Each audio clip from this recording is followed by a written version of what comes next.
Welcome into the finale of Survivor 49 here on the Gurus on Reality podcast. It's been an amazing journey. We've covered this season from beginning to end. Mike Testa and Xavier Aguirre here. Before we begin, please make sure to like, comment, and hit that subscribe or follow or like or whatever you do.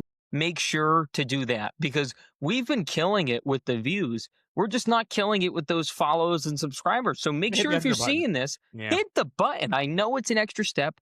I know it's annoying. I know you wish it would just automatically remember the gurus there. I get it. I do.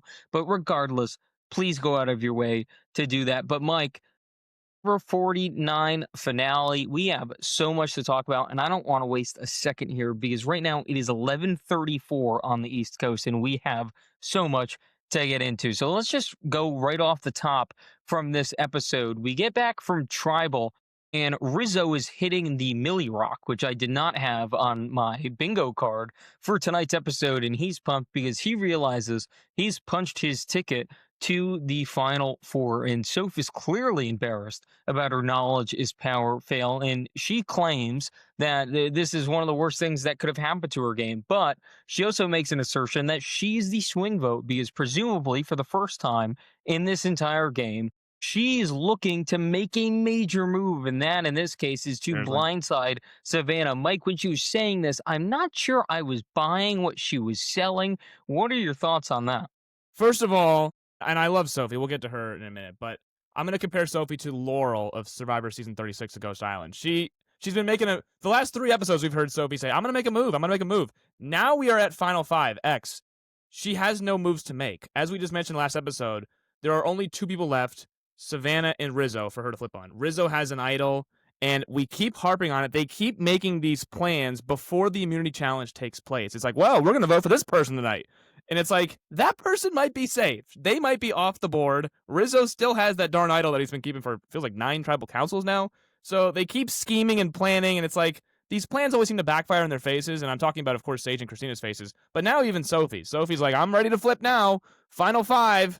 I'm the swing vote. It's like, your vote may not matter. Rizzo's safe. Savannah, if she wins immunity, she'll be safe. So I didn't understand the logic of now waking up and being like, hey, I'm going to have to flip on these guys at Final 5. It's like, hey, Final 5, you may not have an opportunity to. That's why I was harping on Final 6, Final 7. If you're going to make a move, you need to position yourself to make that move and then have enough time left in the game to make it with the numbers on your side, which they had a few times. But now at Final 5, it's just too wonky. You have idols still out there, and then you have an immunity necklace that still needs to be played. So I didn't like the whole scheming and the planning this close. And I obviously, we could talk about last week's tribal all night because Steven, I still understand what that decision was by Christina and Sage. So they're probably feeling like even bigger idiots at the night back in tribal, or the night back.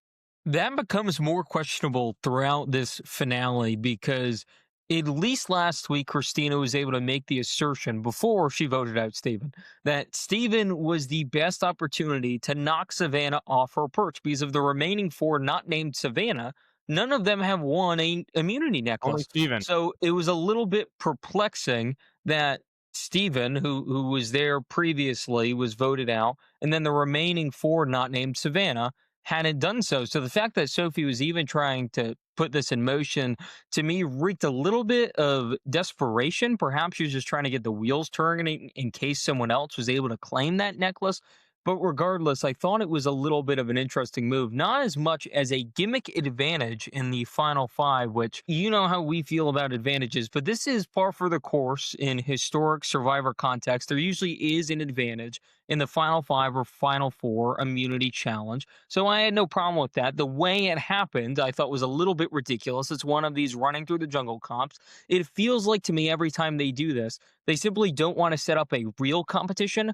So they're like, oh, we can just put things throughout the jungle. It feels almost like a budget version of Survivor where nothing really seems to make a ton of sense. It's like, okay, we're just going to run around, get puzzle pieces, and then it's kind of a crapshoot after that. Yes. I didn't really care for that. I at least liked in the prior examples of, you know, the modern history of the show, at least those are real competitions that people have to win, and it tends to matter as well. We've seen the advantages sway $1 million.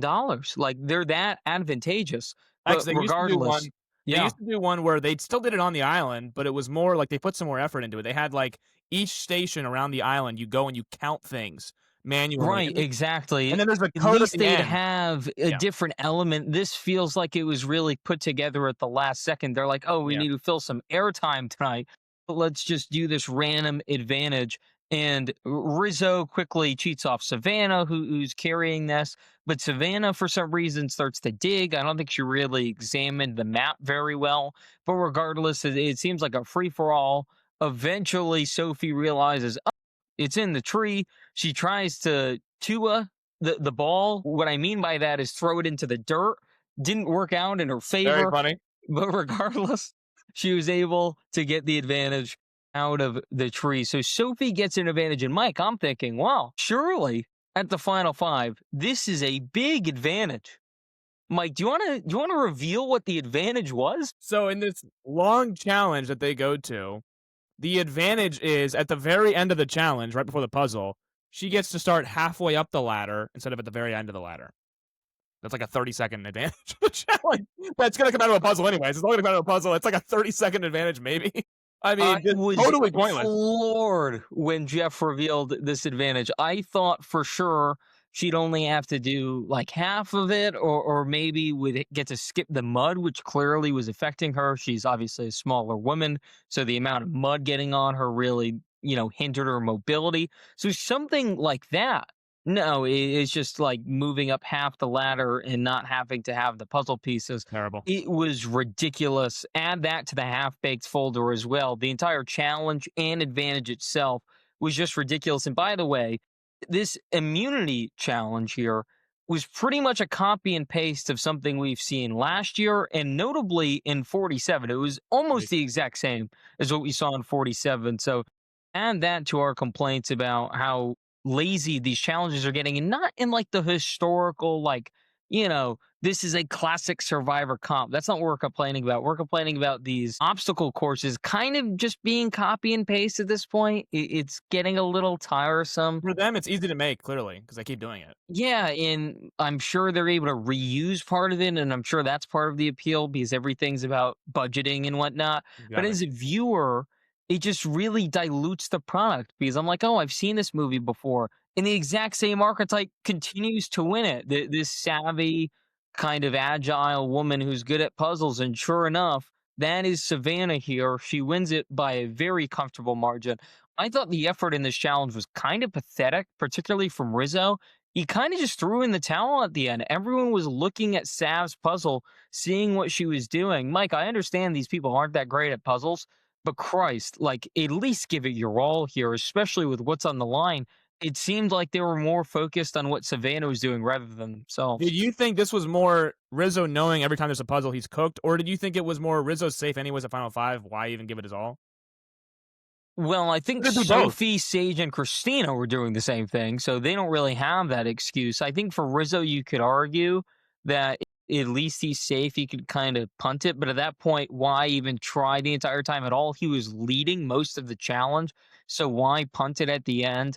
I think if you're a real competitor, you're at least trying to win because then you have something to say to the jury. Hey, I Yeah, didn't even need to resume. use this title because I won immunity. And look, I've been safe the entire time. You guys were scared to vote me out. The one time where I could have used this idol really at the end when it was going to I expire, won. I won the necklace. So I didn't even have to use it there. So I think there's layers to that. And for me, it just goes back to modern survivor thinking where it feels like when you watch the show, there's a clear alpha, which in this case is Savannah, and everyone is kind of at her mercy. And it goes to show that she was dominant throughout this game. But at the same token, I just really wanted to see someone at least try to grab that title away from her. And it felt like throughout this episode, we got that a little bit at the end, but it seemed too little too late. What did you make of this challenge and Savannah tying a really amazing record for immunity wins for women? And that's just entering a completely historic class.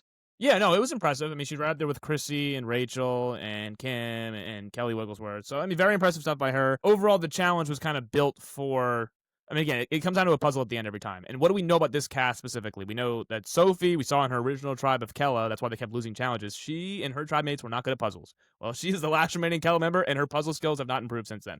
Rizzo, we know he said in every puzzle we've seen from Rizzo this year, he's just cheating off somebody else. So we know he's not good at those. And then we've highlighted on every single episode this year, Christina and Sage really aren't good at anything. So I'm not surprised that Savannah won. It's only just put a night. Can I interject here? I understand puzzles are difficult. I don't think I've ever seen a group of people this bad They're at inept. puzzles. They're inept. Yeah. It is kind of amazing. I understand that, especially those 3D puzzles, there's a lot of pieces and Yeah. whatnot, but have these people literally never picked up a puzzle in their life? That's what it felt like.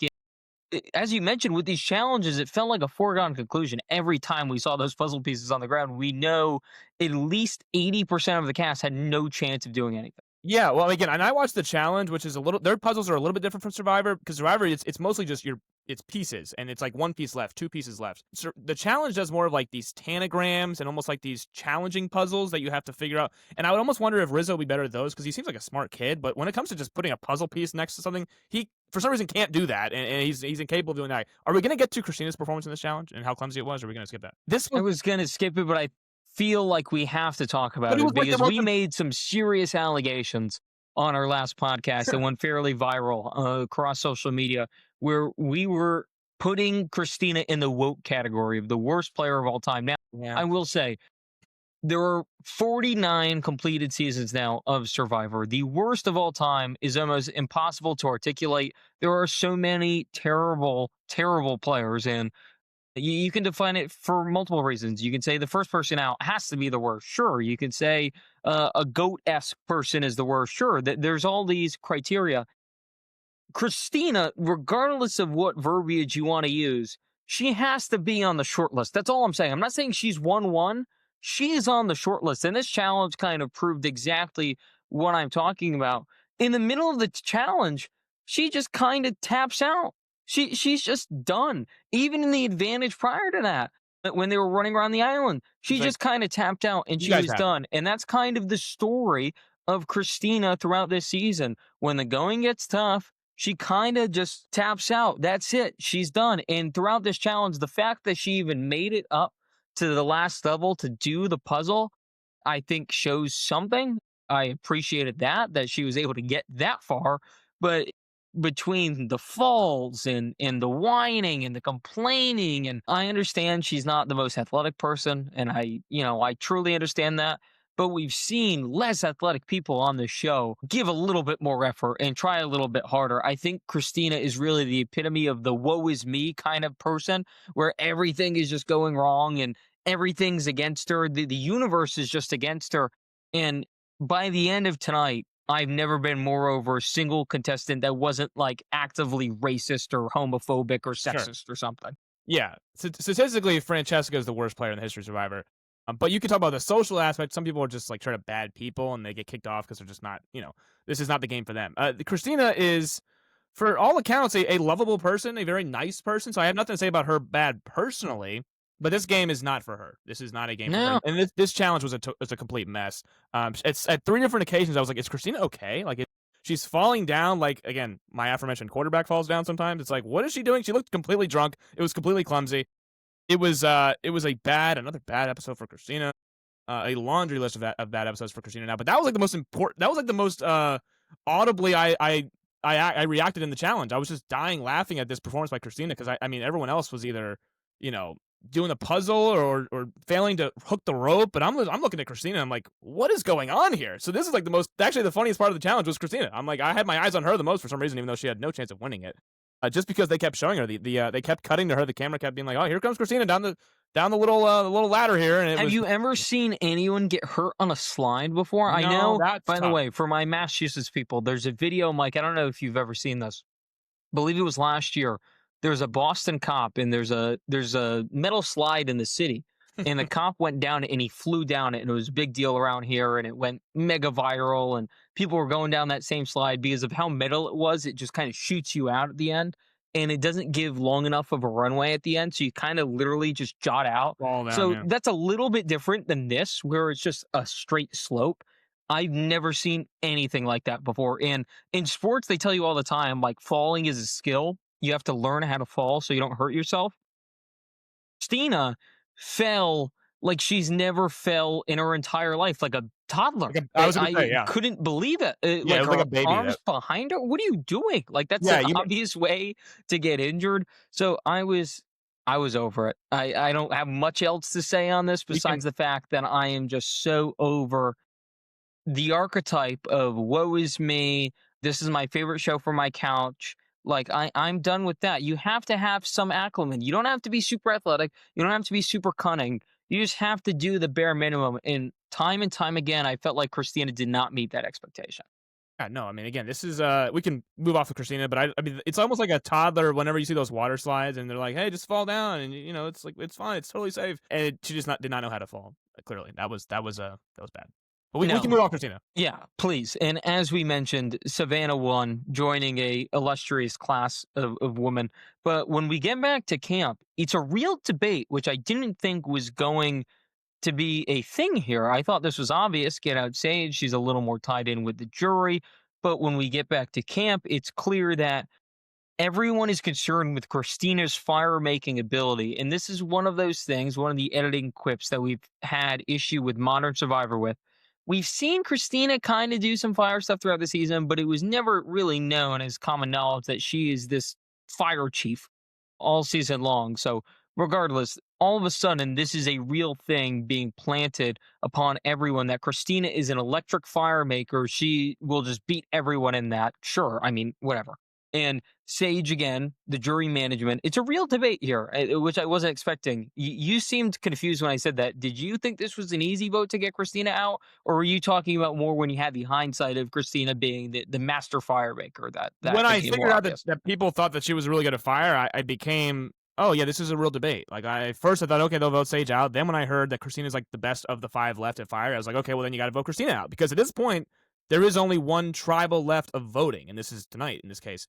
A Final 4, the only way you can be eliminated is if you lose the fire making challenge. Either you get brought, you win immunity, or you win the fire making. So the only way you can go home is if you lose in fire. So that is the most direct threat of not making it to Final 3, which is probably where Savannah's head was at. And she's thinking, if I don't get to Final 3, what's the only real path of me not getting there? It's like, well, somebody could throw me in fire against Christina, and I might lose that. So for her game, I was like, yeah, you got to vote out Christina. This is a no brainer. Sage and Christina, like we mentioned, both have 0 win equity. So you're not looking at who might I lose to, because you're not going to lose to either one of those two. We can just debt that. It's just like, who would I rather sit next to and who would I rather avoid in Final 4 fire, which I think is the critical thing here. So I believed that for Savannah's game, it was the right move to get out Christina, because Final 4 is your direct threat. Final 3, whichever one of those women got there at Final 3, was not a threat to beat you in the end. The threat to beat you was Final 4. So that's why I liked her line of thinking is, hey, it's not even that me and Sage are getting on good terms now. It's more the fact that Sage sucks at fire, Christina's allegedly good at fire, and I'd like to avoid that outcome in Final 4.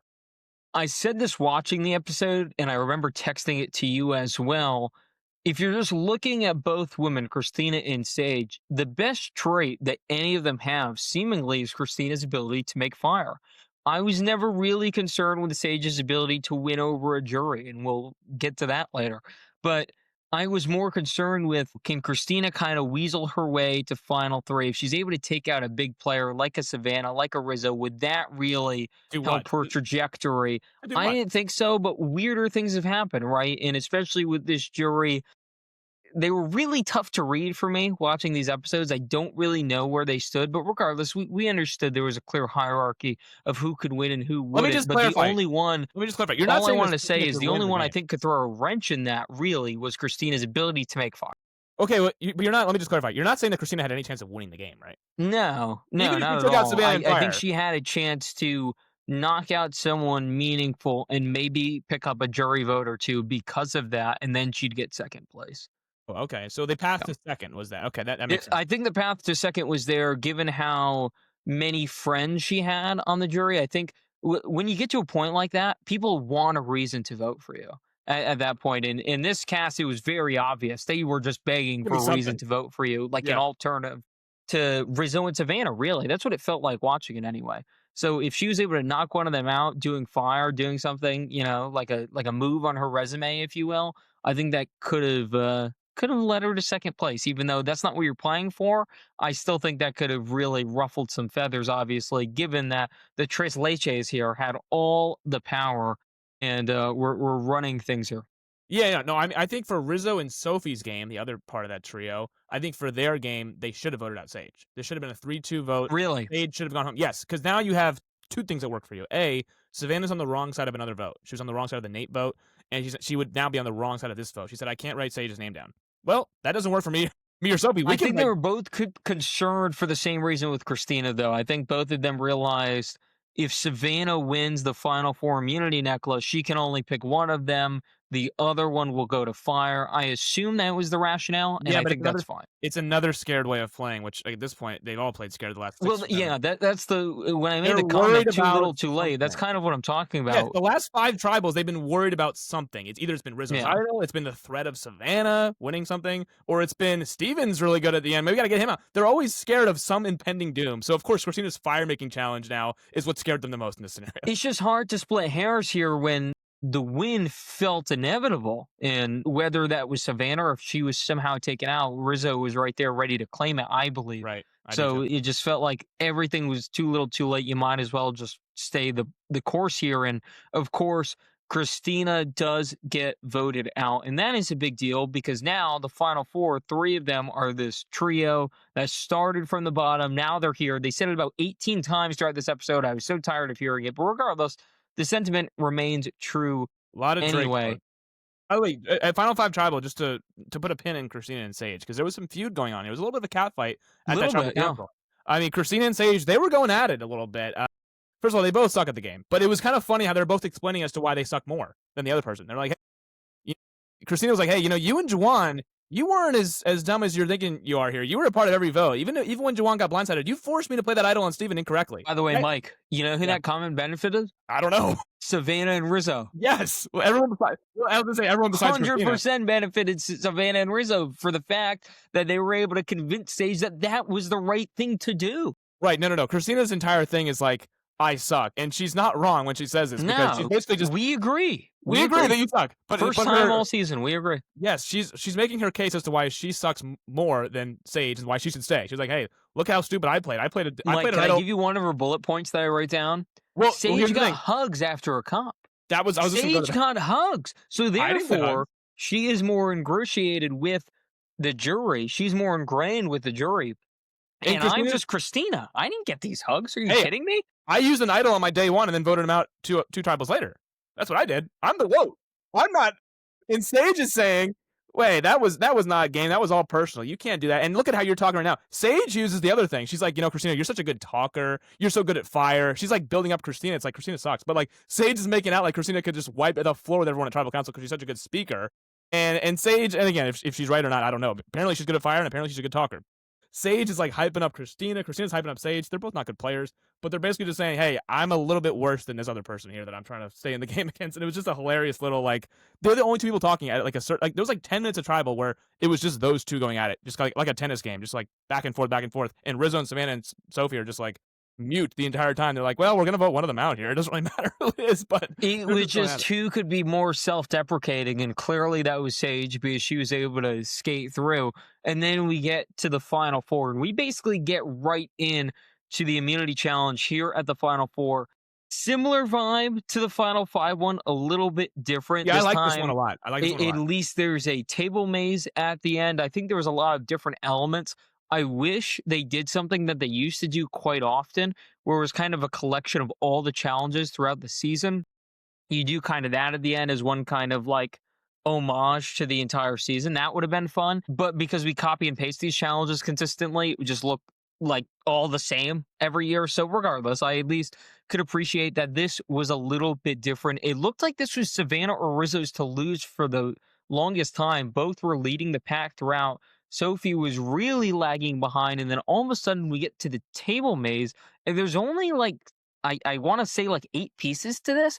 And again, Rizzo can't do it. He's the first one there, and I don't even think he was able to complete it by the time it was over, which to me, that's a self-fulfilling prophecy at the end of the day. I don't know if it's effort. I don't know if it's you're so low on yourself doing these puzzles that's causing it. While the challenge is going on, Rizzo's like, why didn't you practice puzzles before you came on here, dude? Like he was talking to himself. He makes that comment to himself like, this isn't a hard puzzle. This is the easiest puzzle you could possibly do. It's like an 8-piece puzzle, and it's very evident how it goes. It's literally like a zigzag. That's all it is. That's not hard to do as someone who's actually completed a few puzzles in my day. So, regardless, I thought that was bizarre. But Savannah looks to have this all but one, and then all of a sudden, here comes Sophie for the first time this season. Yeah.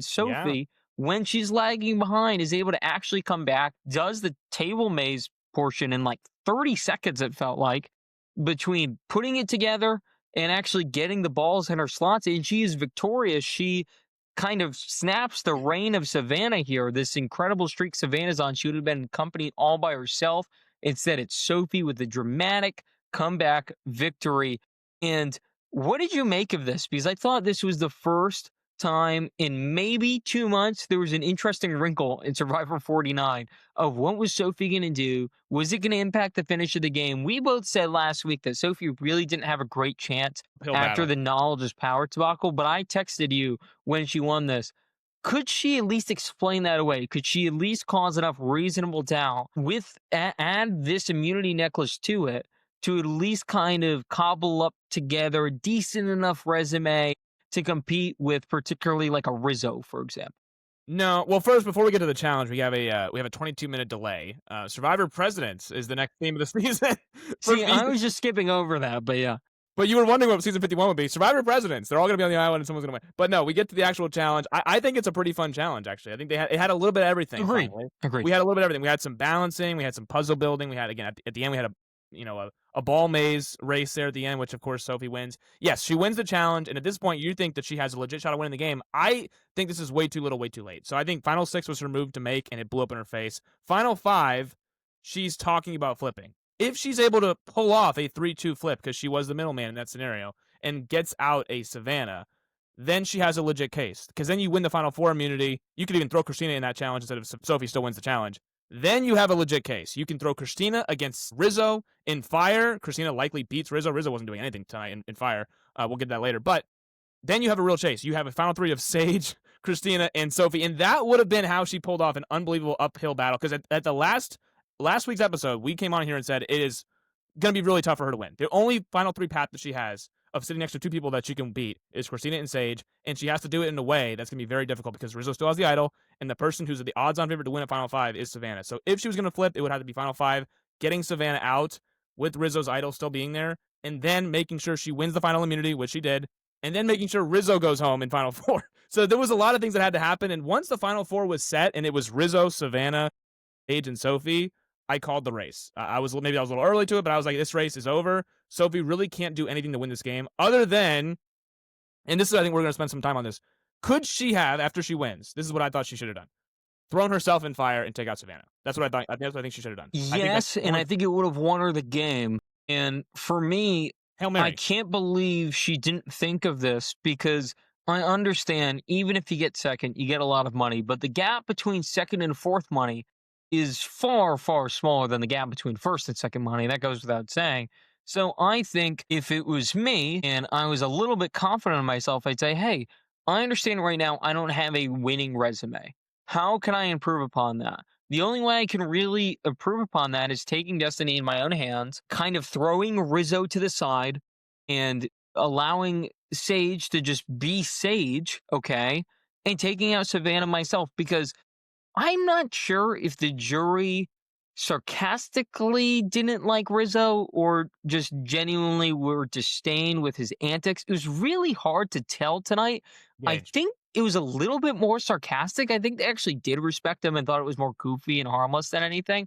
That's the vibes I was getting, but who knows? We'd have to see some of the postseason coverage to really get a good analysis on that. Correct. But regardless, I think she would have had a really good shot to beat Rizzo. I think her argument wouldn't have been as good, but I think her kind of being so likable and her story being so relatable of how she was on this trial with literally 2 people, she attached herself to this minority alliance that, again, they thought they were running everything at the merge. People kind of leave that part out. She thought she was doing the right thing, immediately becomes a minority alliance. Yeah. And she's navigating everything. She's kind of the ambassador, if you will, kind of merging a lot of gaps that Rizzo and Savannah weren't able to. So She I had an think she underdog had story to that to tell. her advantage. I thought Rizzo did a better job of doing what I just described. So it would have been a tough argument, but Sophie has the likability factor. It would have been there. So yes, 100%. It's been a She close had to vote. throw herself into fire. And it was Savannah sandbagging a little bit. I don't know. She got the fire really quickly for someone that allegedly never made fire in their life Always before. happens, by the way. Always happens. Yeah, But they never make the fire it's at a all. common occurrence. Whether or not people are sandbagging or they actually mean it and are just naturals, it's really up in the air. Well, But I saw in regardless, a group chat I was in, they're like, "Why is it always that on day 25, it's like, I've never made fire in my life. All 25 days I've been on here, I've never once even touched a stick." The whole thing before they're about to get thrown into fire is always it's the drama that built. And it's good TV, I get it. But it's like, wow, watching see people who have never done fire before, watch them, how's it gonna go? It's like, I don't know. I'm not yeah, and saying then you see the outcome, and it becomes so ridiculous. It's just ridiculous because yeah. we see Savannah Come on. does it instantly. She has a clear plan. Rizzo seemingly had a concept of what he had to do. The execution wasn't there, and being that it could have been for $1 million, I don't totally blame him. But that's kind of the story of Rizzo this season. He's been close. It looks like he gets 85% the way there, and then it's a total collapse, whether that's a puzzle or whatever the case may be. He's almost an amazing player all the way around, but that challenge element really lacking. So Sophie obviously chooses Sage to go with her to final three, tosses Savannah and Rizzo in there, and Savannah mops the floor with Rizzo. It's not close. Savannah had some vitriol as well for the fact that Sophie said she wanted to make the decision by herself. So it seemed like Savannah was just extra motivated. The whole like, oh, I'm not really good at this. I think that was really a ploy. I do Rizzo too. seems to be a little overconfident at times, and this is one of those. This was a clear runaway victory for Savannah. And then when Rizzo gets finally his torch snubbed here, Jeff does call him Riz God, which is kind of the main thing I got of this segment. But what did you make of the fire and then the slight aftermath? Yeah, Savannah is another. She's also a very confident woman herself. Rizzo's got the overconfidence as well, but Savannah, that's why that whole thing that took me a little bit off guard. I was like, Savannah, you can make fire. Don't come on now. And then she eventually was like, now I'm motivated. I can do this. I'm going to push myself and do it. I'm like, okay, there we go. Let's get to the point here because we know that she can do it. We know Rizzo can do it. They all have concepts of making fire. They've been there for 25 days. So I was just interested to see, okay, there's these two obvious front runners to me and you that are going to win this game. They're going to go off and fire, and we've seen this a few times in the past. Jeff kind of lays out the context here during Tribal. He's like, "Hey, this could be $1 million fire making showdown," and this one I think was. I think the winner of this one wins the $1 million. So Savannah and Rizzo, to me, it was. That's why if I'm Sophie, not to go back on Sophie, but you're handing one of these two people $1 million, possibly because That's exactly what I said when she did it. Look, Mike. I want to lay this out here. I think in her mind, she thought by doing this, it was in turn like getting rid of one of the two best people in the game. I Yeah, kind of understand that. in But if you theory, actually think about it at a deeper level and go to that next place here, guaranteed loss. the winner gets this on their resume. It's another notch to their already winning quality resume. So whether it was Rizzo or Savannah, you can add everything they did in this game, plus won a fire showdown against their number one at a crucial juncture in the game. And that matters quite a bit. And I think people value that kind of performance. They do. Look at last I- season. Kyle yeah, was like, I don't want Joe to get that on his resume. I'm gonna take him to the final three with me. I don't want him to make fire and win. He's gonna win. Like I don't yeah, want to and do it that. doesn't always matter. I think it's a case by case basis. I think, it's a jury by jury basis as well, like how it happens and whatnot. Perception is really all that matters.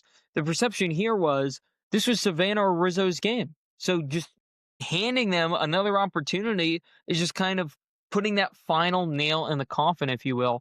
I think Sophie should have at least taken one of them out, presumably Savannah.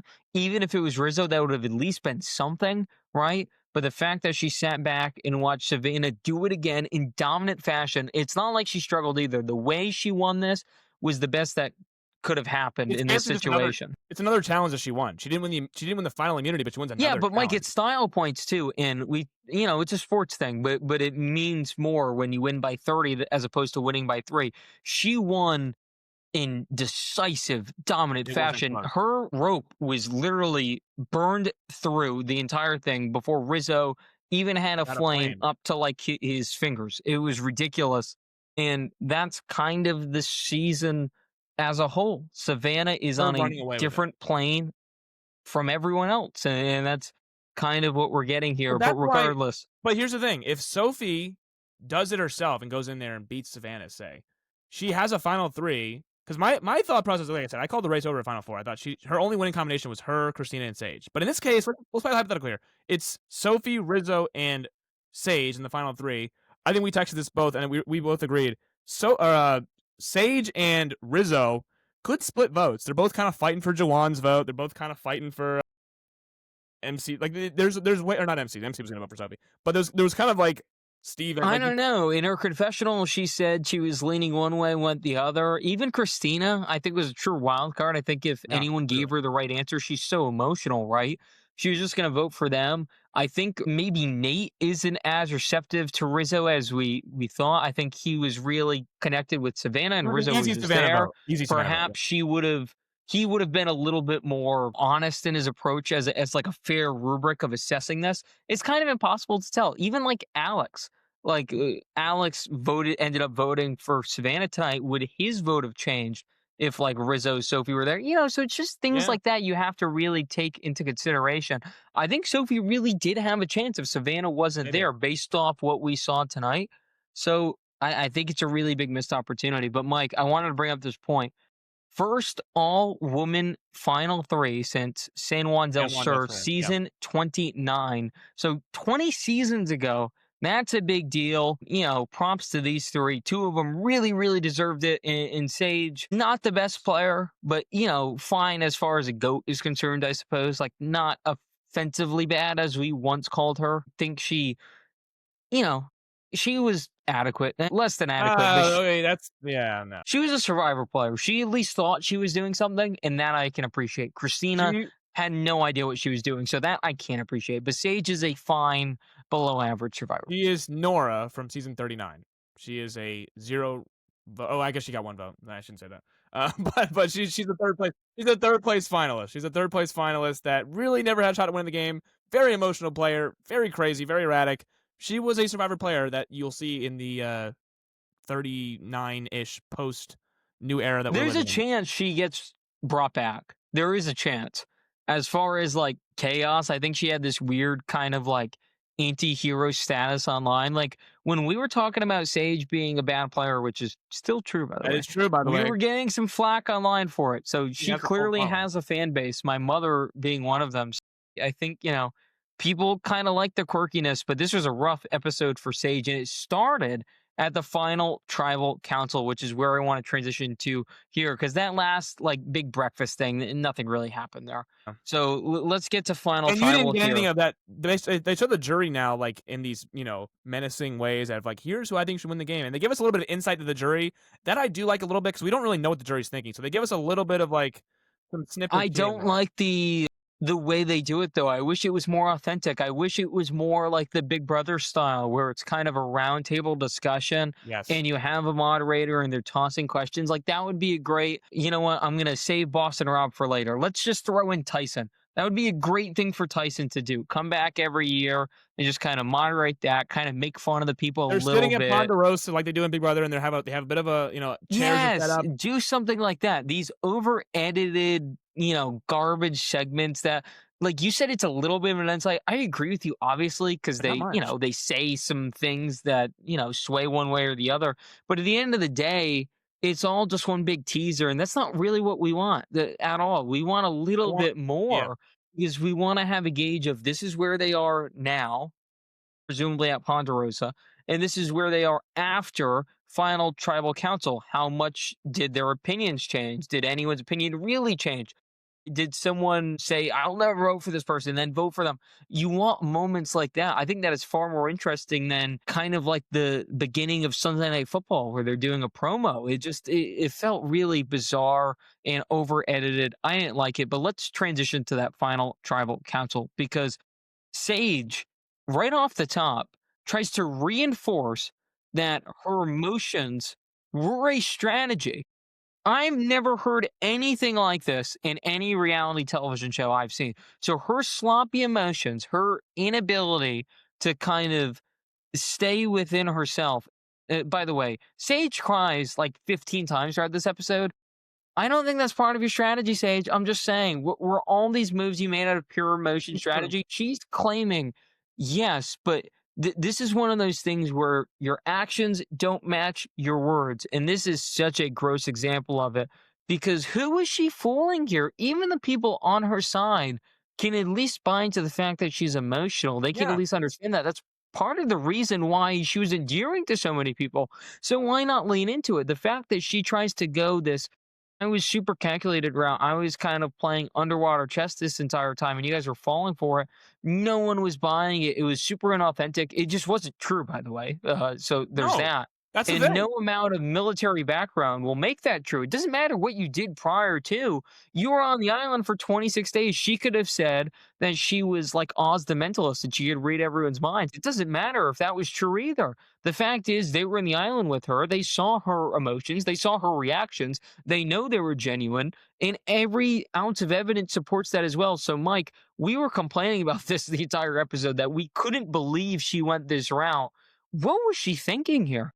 I don't know. She tried to have her cake and eat it too, because you can't either. It has to be one of two things. You either have to be a calculated player, and I knew what was going on the whole time, and I pulled the rug over everyone, and I was a wolf in sheep's clothing, so to speak. Or you're an emotional player, and I'm going to lean into this. This is who I am, and if you guys don't like it, then maybe I'm sitting in the final three. You're not. Own that, but own that you're an emotional player, and that every move you made maybe wasn't the best strategic move, but this is how I play the game, and I'm inauthentically myself. She tried to do both almost, and that can't work. You can't be an emotional sloppy player who's making moves that only benefit Rizzo and Savannah's game, not yourselves, and then also know what she's doing the whole time. You can't be calculated and sloppy and emotional. You have to pick one of the three as your main strategy. And I think we agree that she was an emotional sloppy player. Was that her strategy going in?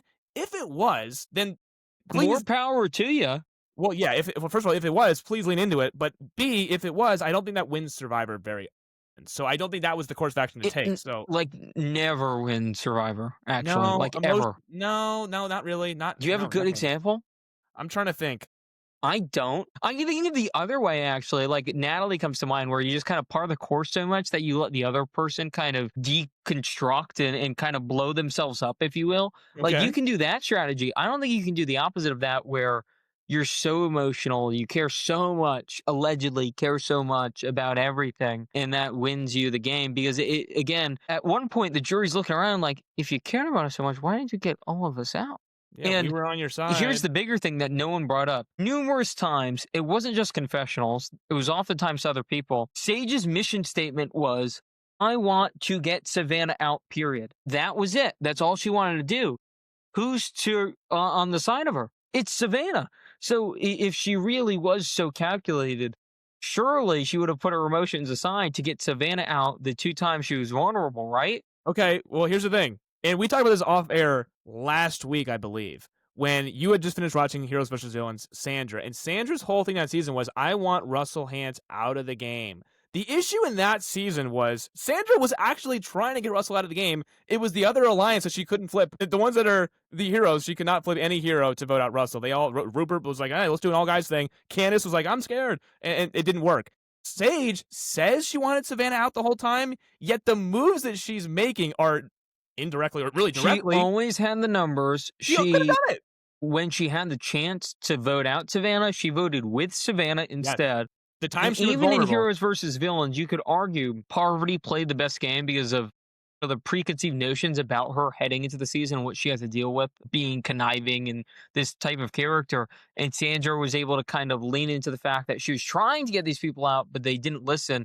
And that's a really good pitch. Like, hey, you guys are all there. I told you so. And that ultimately. Had Sage done that tonight and said, hey, I told you from day one Savannah's the best player here. You guys didn't listen to me.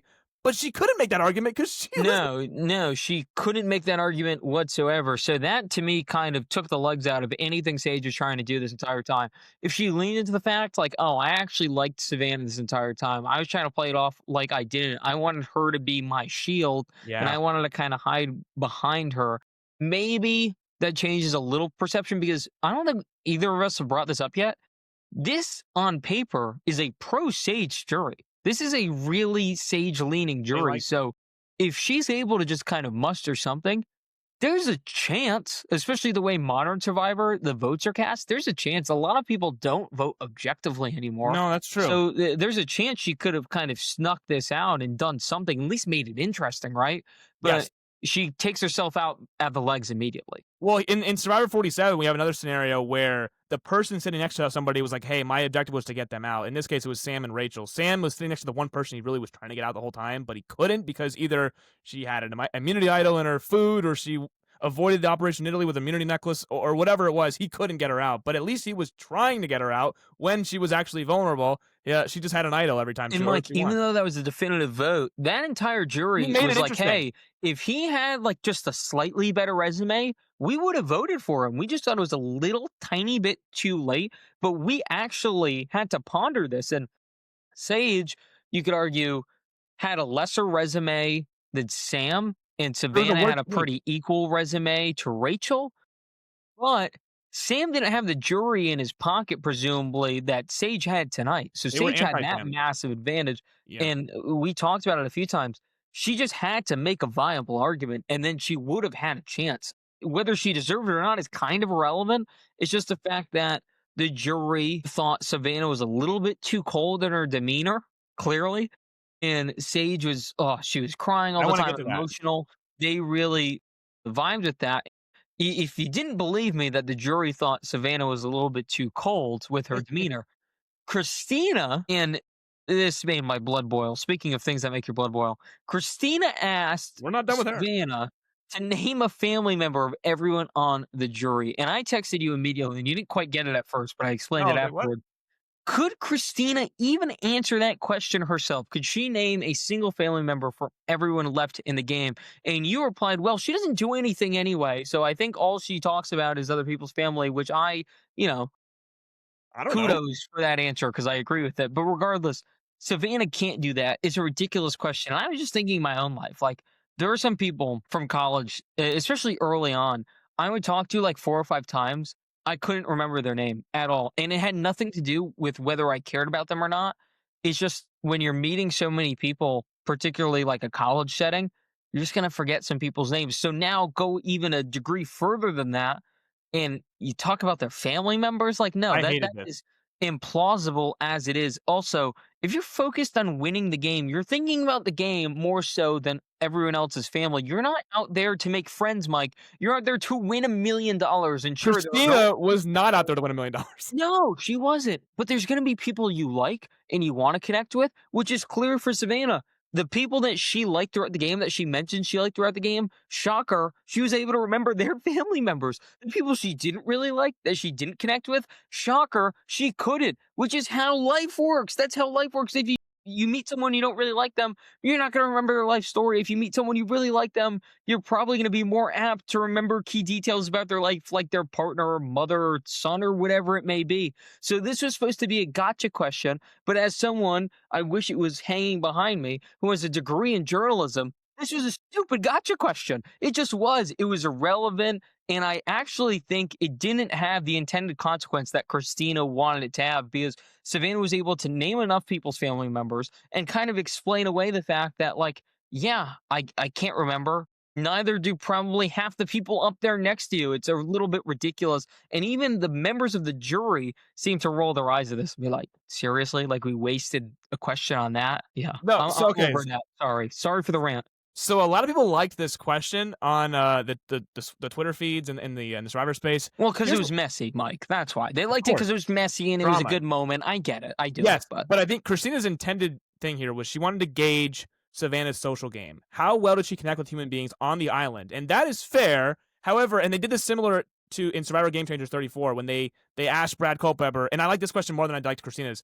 Can you name me something that we talked about so that way better way better. question. 'cause that'll Way gauge if you're better actually- question. Yes, tell me something you know about me. Not give me a family member's name. We're not talking about your family members. Just give me something you know about me, because we talked and we shared human connections. Because that'll really tell you a human connection. If you know something about me, the person you're playing against and playing with in this game, that would tell me that if By you're the a way, good you know social something, player. Mike? I think she could have did that. She I could have really easily done do. that. Yes, that would. Son, Yeah, so she was trying to say she was a bad social player, but I think if she just asked a more not a loaded question, but just, hey, can you name one thing that you No, just talk about call with it all of us here? what it was. It was a low blow, but Blah, blah. also bad question. As someone who's asked questions at press conferences and stuff of this sort, this is a D minus question because it's not relevant to the task at hand. If you want to talk about a social game, even a better question beyond like what did we talk about?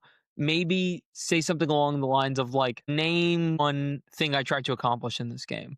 Because usually when you're talking to someone about the game, they're trying to like, oh, I'm trying to get this person out, I'm trying to get this person out, whatever. Maybe that's an easier question, but regardless, it's more relevant to actually being a social competitor. I just think there's so many better questions you could have asked if you wanted to get her social standing in the game. It's like, hey, I want to know if you were a good social player. And again, no one's Suri of social. No one can be Suri. But can you at least tell me what? Because of course, Savannah talked to every single person on the beach. It's not like she didn't talk to somebody. She just avoided them 24/7. She talked to everybody. So just give her a general question of like, hey, what was one thing you could talk about every single person here? What did you share that you really liked a lot? I think the thing that she shared with Steven that made the edit, she could talk about that. But instead, she wanted to focus on what was Christina's girlfriend's name, and which she does end up getting it right. But like that is so like who cares? Again, as an audience, I'm saying who cares. But even on the beach, I'd be like, why does that matter? Like if I'm Nate, I'm like, And I okay, think she the can't remember. people she was able to name and name well, not only were they, friends of hers, I think they appreciated it too. They were like, see, like she does know, like, God forbid she can't name your, brother or whatever that you guys didn't really talk. Also, Christina, you were scared of Savannah to the point where when she asked who you were voting, you ran away from her and you acted like that was the hardest question of all time. That is bad social moves. Not remembering someone's brother's name. Give me a break. It I was don't know where I'm voting though, but you better know who my brother is. oh my what? God. Come Like on, Christina. this is where That's why she's a woman. this is a moment where New Era kind of turns people away. This is kind of the thing people point to, and we're, diehard fans, and it doesn't affect us, and we're here talking about it, and it's good fodder for us. But as far as like casual viewing is concerned, this is just annoying. And I wish they all had to ask questions. I don't want statements. I don't want questions to one person. I wish they could ask open-ended questions that every single person has to answer. And if it's not applicable to them, they can say like, NA, if you Right. will. She You asked it know? specifically to Savannah, so she asked it to her only. So it was like a put her on the Yeah, could spot. Sophie Hey, have done that? Could Sage have done that? I don't know. I'm Yeah, skeptical. I have no Maybe idea. they could have gotten more than Savannah. I'm not doubting that.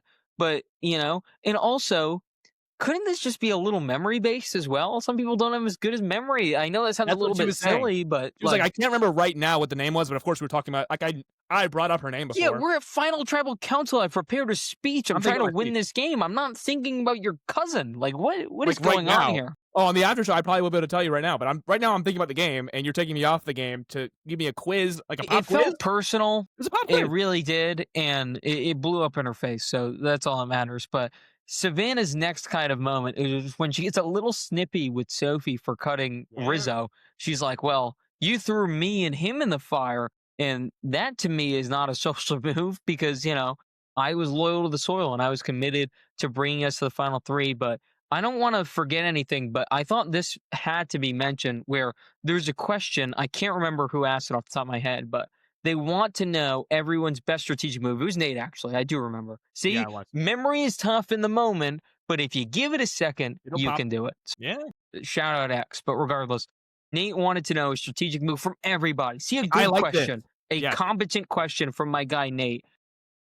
Sophie didn't have the best of answer. It was a fine answer. It wasn't great. Vanna is able to take credit for planting a seed to yellow Sophie and having that blossom when she was able to garner some needed information and to swing a vote in that direction. And then realizing afterwards that yellow Sophie is dangerous for being able to do that and then cutting her out. So that's kind of a two-pronged answer there. Great answer. And then we get to Sage, Yeah. this is the moment of the episode for me. If we want to talk about New Era Survivor and what we could be leaving in the past, it's this. Sage is asked her best strategic move. Her response is, I was a part of a unanimous vote. I cannot make this up. She actually said that. I was floored. My jaw was on the ground. Yeah, this was really, really, really bad. Before this, the jury as a whole viewed Sage as a flip flopper. They viewed her as kind of swaying which side. And she claimed that she wasn't when she really was. I mean, she flipped on Steven, her number one day one, bottoms up alliance. She flipped on Yellow Sophie after she got flipped on. So she wanted to kind of do what she was just mad at the other person for doing. But this is where we get to it right here. So this was, she said, her biggest social and strategic move was getting Yellow Sophie out as like a revenge gotcha moment for getting Jawan out.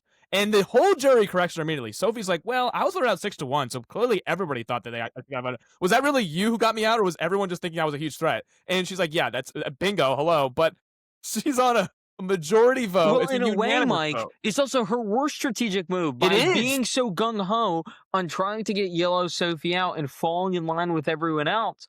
She let Savannah skate free when they had a chance to get Savannah out. Her She was vulnerable. animosity towards Yellow Sophie for being a key reason of getting Joanne out clouded her judgment. And She's taking credit for the move, yes, and yet that move was an emotional move for her game that it didn't benefited benefit her directly No. or It her benefited- motives. No, it benefited the person sitting directly next to her, and she's taking credit for it. It's like, hey, I did this that benefited the person sitting next to my. Did you like, see the jury's faces throughout this? They were like, "This can't be real. This cannot." No, they were stunned at They're how pro Sage. They're piss pro Sage. poor Yeah. of an answer this was. And yeah, they're pro Sage, but I think throughout this night, they got a lot less pro Sage because Yeah. this is just another example of her just not getting it. You can be quirky, you can be weird, but at some point you have to get it. You have to get the task in front of you. If you go to her funeral, you probably shouldn't wear your Tua Tagovailoa jersey that you got. You should probably wear all black. If you go to a high school graduation, you probably shouldn't wear like a shirt with profanity on it. If you go to the Survivor Final Tribal Council, you probably shouldn't take credit for moves that aren't your own, that actually don't even benefit you. Okay. So there's all that to unpack and whatever. But for me, Savannah improved her standing with the jury throughout her final tribal performance. I think Soph was a slight improvement. I think her story, her anecdote with her and her grandmother was a tearjerker, and I think everyone related to that, and that was a beautiful moment. So I'd say a slight improvement there. And then Sage, what little stock she had, she lost essentially all of it after this. The question about Yellow Sophie I thought was so telling for both Savannah's standing in the game and for Sage's standing in the game, because they both answered the same thing. They said for Savannah it was the seed I planted when Sophie was able to tell me that Juwan and Sage were flipping on me.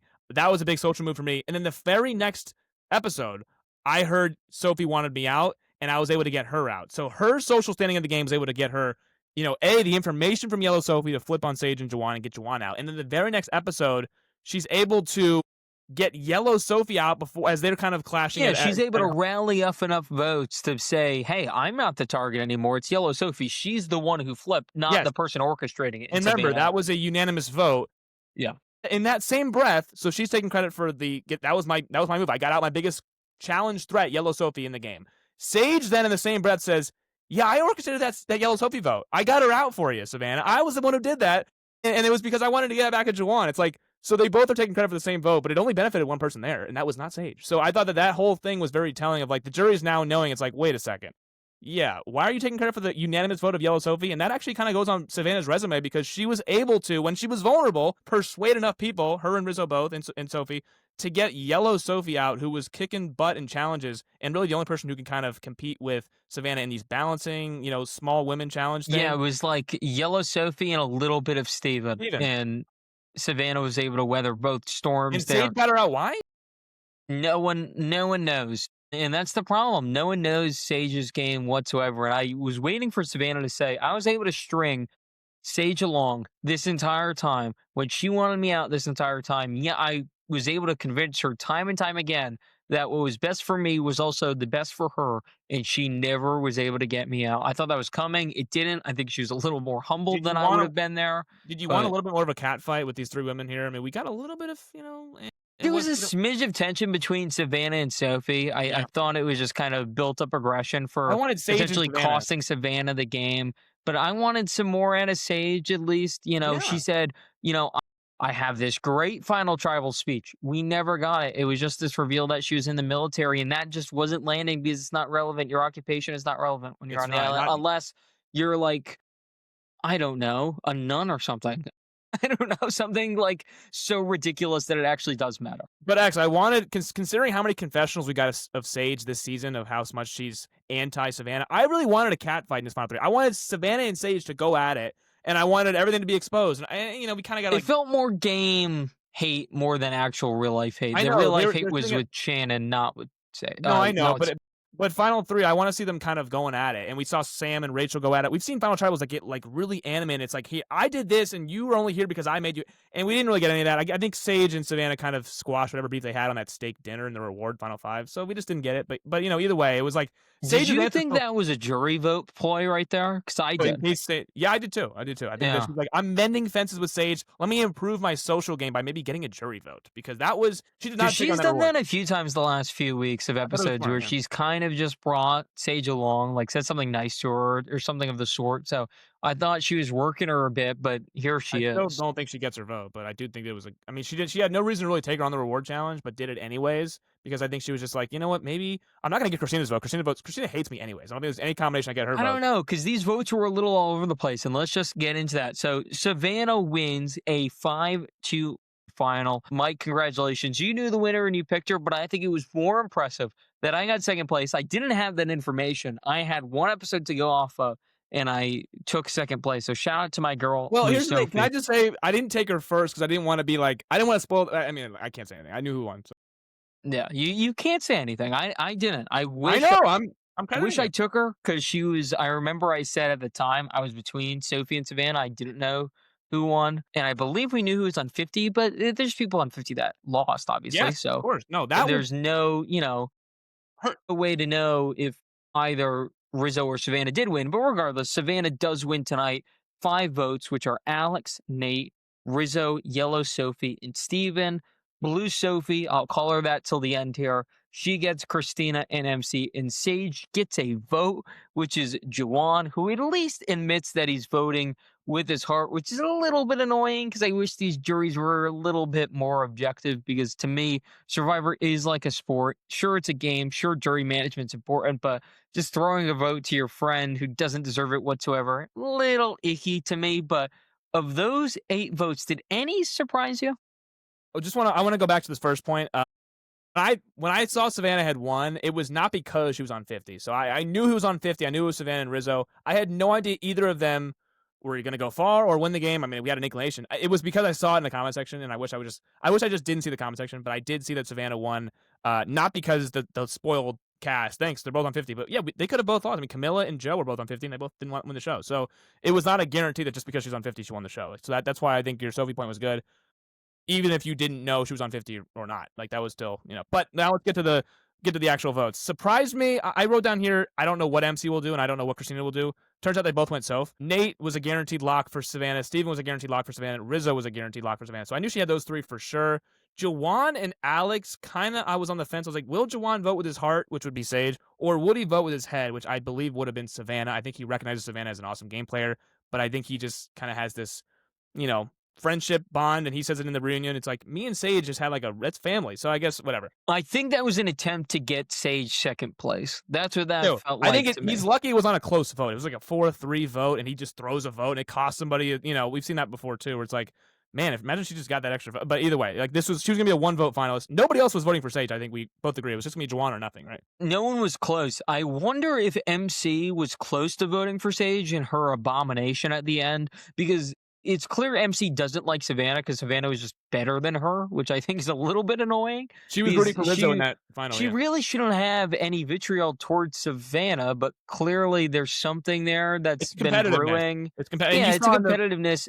I just feel like I was in that position, I'd be able to put it aside. Again, easier said than done. You saw it in the breakfast whenever Savannah's like, MC, I saw her in those first few challenges. I said, wow, that would be somebody who I'd love to go against. I think Savannah respected MC. MC not so much as far as reciprocating that love. So there's only one I challenge. thought for sure MC was a Sage or Sophie vote. I was a little surprised it ended up being Sophie. Really? I was stunned Alex didn't vote for Sophie. I thought that was a slam dunk. If I had to, besides Nate voting for Savannah, I really thought Alex for Sophie was a slam dunk. I know she kind of went away from him, but especially when listening to him in that little over edited piece, he was like, yeah, we were in this tribe by ourselves, and she was able to do all of this and kind of, I had grow her yeah. wings, if you will, and fly and do all of this. So I really thought that Alex was going to respect how Sophie got to the end, considering what they were having to deal with early on in the season. No, I had Alex as a Sophie/Savannah.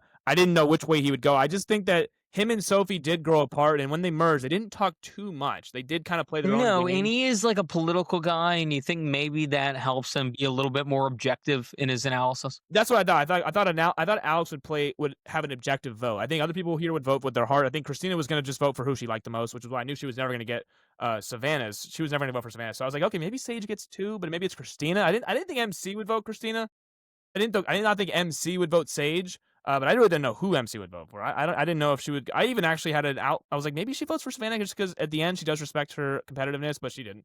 Either way, I thought Alex was a guarantee for Sophie or Savannah, and he ends up using his head, I think, and just saying, you know what, I love Sophie. She was my Kella member, but unfortunately, it was like we're saying on this podcast, a little too late for Sophie at the end. There didn't throw herself in fire and get out Savannah.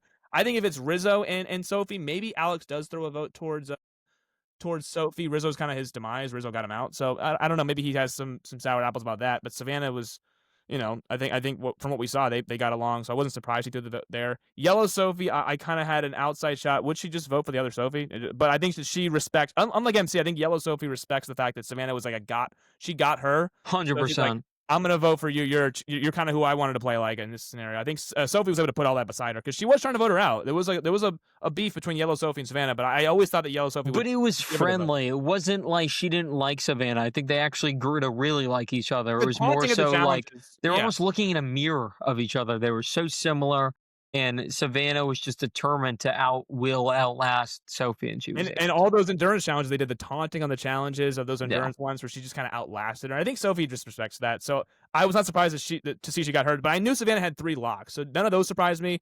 The ones were swayed. It was like, okay, Jawan went with his heart over his head, and Sage got a vote. Congrats to her. But I thought Sophie, it could have been a 4-3, possible 4-3-1 because it ended up being 5-2-1. So I thought that your girl Sophie had a shot here if she was able to get that Alex vote, which she did not get, and if she was able to get, obviously she got MC and Christina, but I thought maybe no, Jawan was never going to vote for her. So she really Yeah, had no she path gets forward. Alex 4-3-1. All of a sudden becomes a little bit more of a predicament. And again, maybe Jawan knew that because sometimes I think the jury knows where people are voting, so you can kind of plan your vote around that. But If this that's was a why I little think bit closer, maybe Jawan's vote changes, or maybe someone's else votes changes. But the way it landed, I think, is how we both had it. but Right? I We think we but had I this Savannah being dominant. We had Sophie being behind, and we had Sage maybe getting 1 vote out of love, and that's it. I'm trying to find the 4th vote for Sophie though, because could she have gotten, like, I'm looking here. I don't think she was ever going to get Jawan's vote. I thought he was between Savannah and Sage as Uli members. Mhm. I think Sophie was going to vote for Savannah the whole time. Could she have gotten Rizzo's? Probably not, right? I mean, Rizzo was always more I Team don't think it was Savannah. ever there for her, He was never there. unless Yeah. the only thing for Sophie, if she got Alex, I think if she was able to How did she get one more? really have an amazing speech at the end, maybe like a Nate, who I think is an objective voter, but obviously like Savannah's Yeah, obvious. Savannah, yeah. Maybe you're able to turn someone like that just based off your story, because your story was so incredible, right? The anecdote with the grandma, that was good stuff. It was a great That story. was kind of it for her, though. She didn't really have anything else beyond that. No, she also needed Savannah to kind of implode at Final Tribal, which I think Christina was trying to get her to implode. It didn't happen. So I think No, it Savannah didn't would have had to happen at kind all. of bomb the Final Tribal. Like, I'm trying to find the 4th vote for Sophie here. It could have been 4-3-1 or 4-3-1 had Alex given her that vote, but I'm trying to find the 4th one, and I don't know. Again, I don't could think she it's have there. gotten- I think you're right. I don't think it ever No. existed. Even It's tough. Man. unless Savannah really just pissed down her leg, like maybe Steven changes his mind. Maybe. I doubt it. Those 5 really had too much respect for Savannah. I think Jawan did as well, and he was just doing one of his friends. But a I think solid. even if Steven, I think Steven would have voted for Sage over Sophie. I think Sophie, the knowledge is power blowing up in her Probably. face on Steven. I think if Steven was going into Final Tribal objectively and he really wanted a reason to vote for Sage, who he connected with, and they were in that alliance, I think he would have. But Sage's Final Well, I Tribal. was so wonder bad. if the cast kind of thinks like us, where that knowledge is power debacle was kind of overrated as a bad move because Yeah. it's kind of a technicality. So Right. maybe we were making too big of a deal about it, kind of imploding when Yeah, they I just also thought could realize that it was a little stupid. Yeah, I just thought going into it, Steven, is closest with, as we mentioned, this is a pro Sage jury, and just in terms of friends. So I thought he was a Yeah. friend of Sage, but after she flipped on him, why would he vote for her? And I think he respects, again, he's an objective thinker. I think he respects Savannah. So I always had him in Savannah's corner.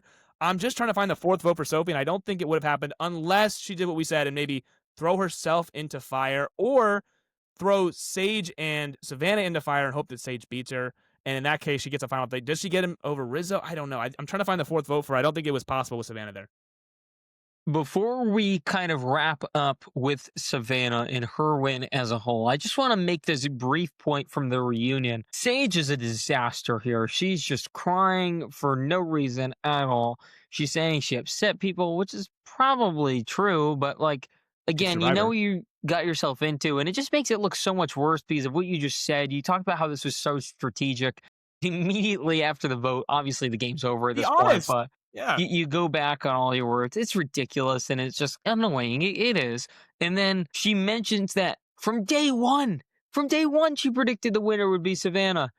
Again, that ruins all your credibility as a I get Survivor all the player credit. because if that was actually true, you would have done a little bit more when you had the opportunity to get her out outside of the Nate vote, where she was kind of soft, tossing the idea of getting Savannah out instead.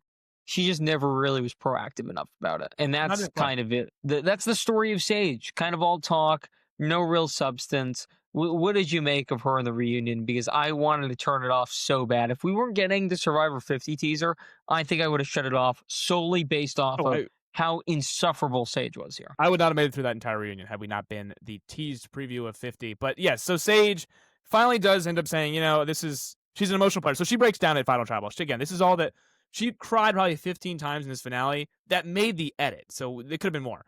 But yeah, so she breaks down 100% more. and she's like, and everyone's trying to tell her, Sage, this is just a game. Like, we signed up for this. You're gonna hurt people's feelings. You're gonna backstab people. This is kind of how it goes. We're not mad at you now. And we kind of know you flip flopped around and got a final three. We're not mad at you. This is a game. This is how you play the game. And Sage is breaking down. She's like, I didn't want to hurt anyone's feelings. This is not who I was trying to be out here. Like 15 minutes after saying this was part of my strategy the whole time. So it was just like, okay, finally she's just being honest with ourselves here. I thought Yeah, again, but it was lame. it was so lame because ugh. she knows she lost the game now, and now she's just like, that's gonna look bad. Like I'm saying in Final Tribal how I'm trying to. It was a rough look. It's almost like that politician who's trying to sway voters and they don't get any votes and they're just like, that sucked. And I really hope I didn't piss anybody off there. But it was just a bad look for her. It was a bad. And Mike, I'm going to do a video here in the coming days. I think we're going to react to some Survivor hot takes, but one of the other videos I want to do is kind of grading this season. This will impact Sage's already low grade. I know the season's technically over at this point, but you immediately discredit yourself, and it's just the story of Sage's game. It's just one big contradiction. Yeah. And Oh my god. it was insufferable to watch as it was happening, but now looking back at it, it's even worse, especially from how she started the game towards the bottom, trying to kind of ingrain herself in that big alliance. And then slowly but surely she falls out. If they went to tribal, it was her or Jawan going home. I still attest it would have ultimately been Sage. I don't care what anyone says on that tribe.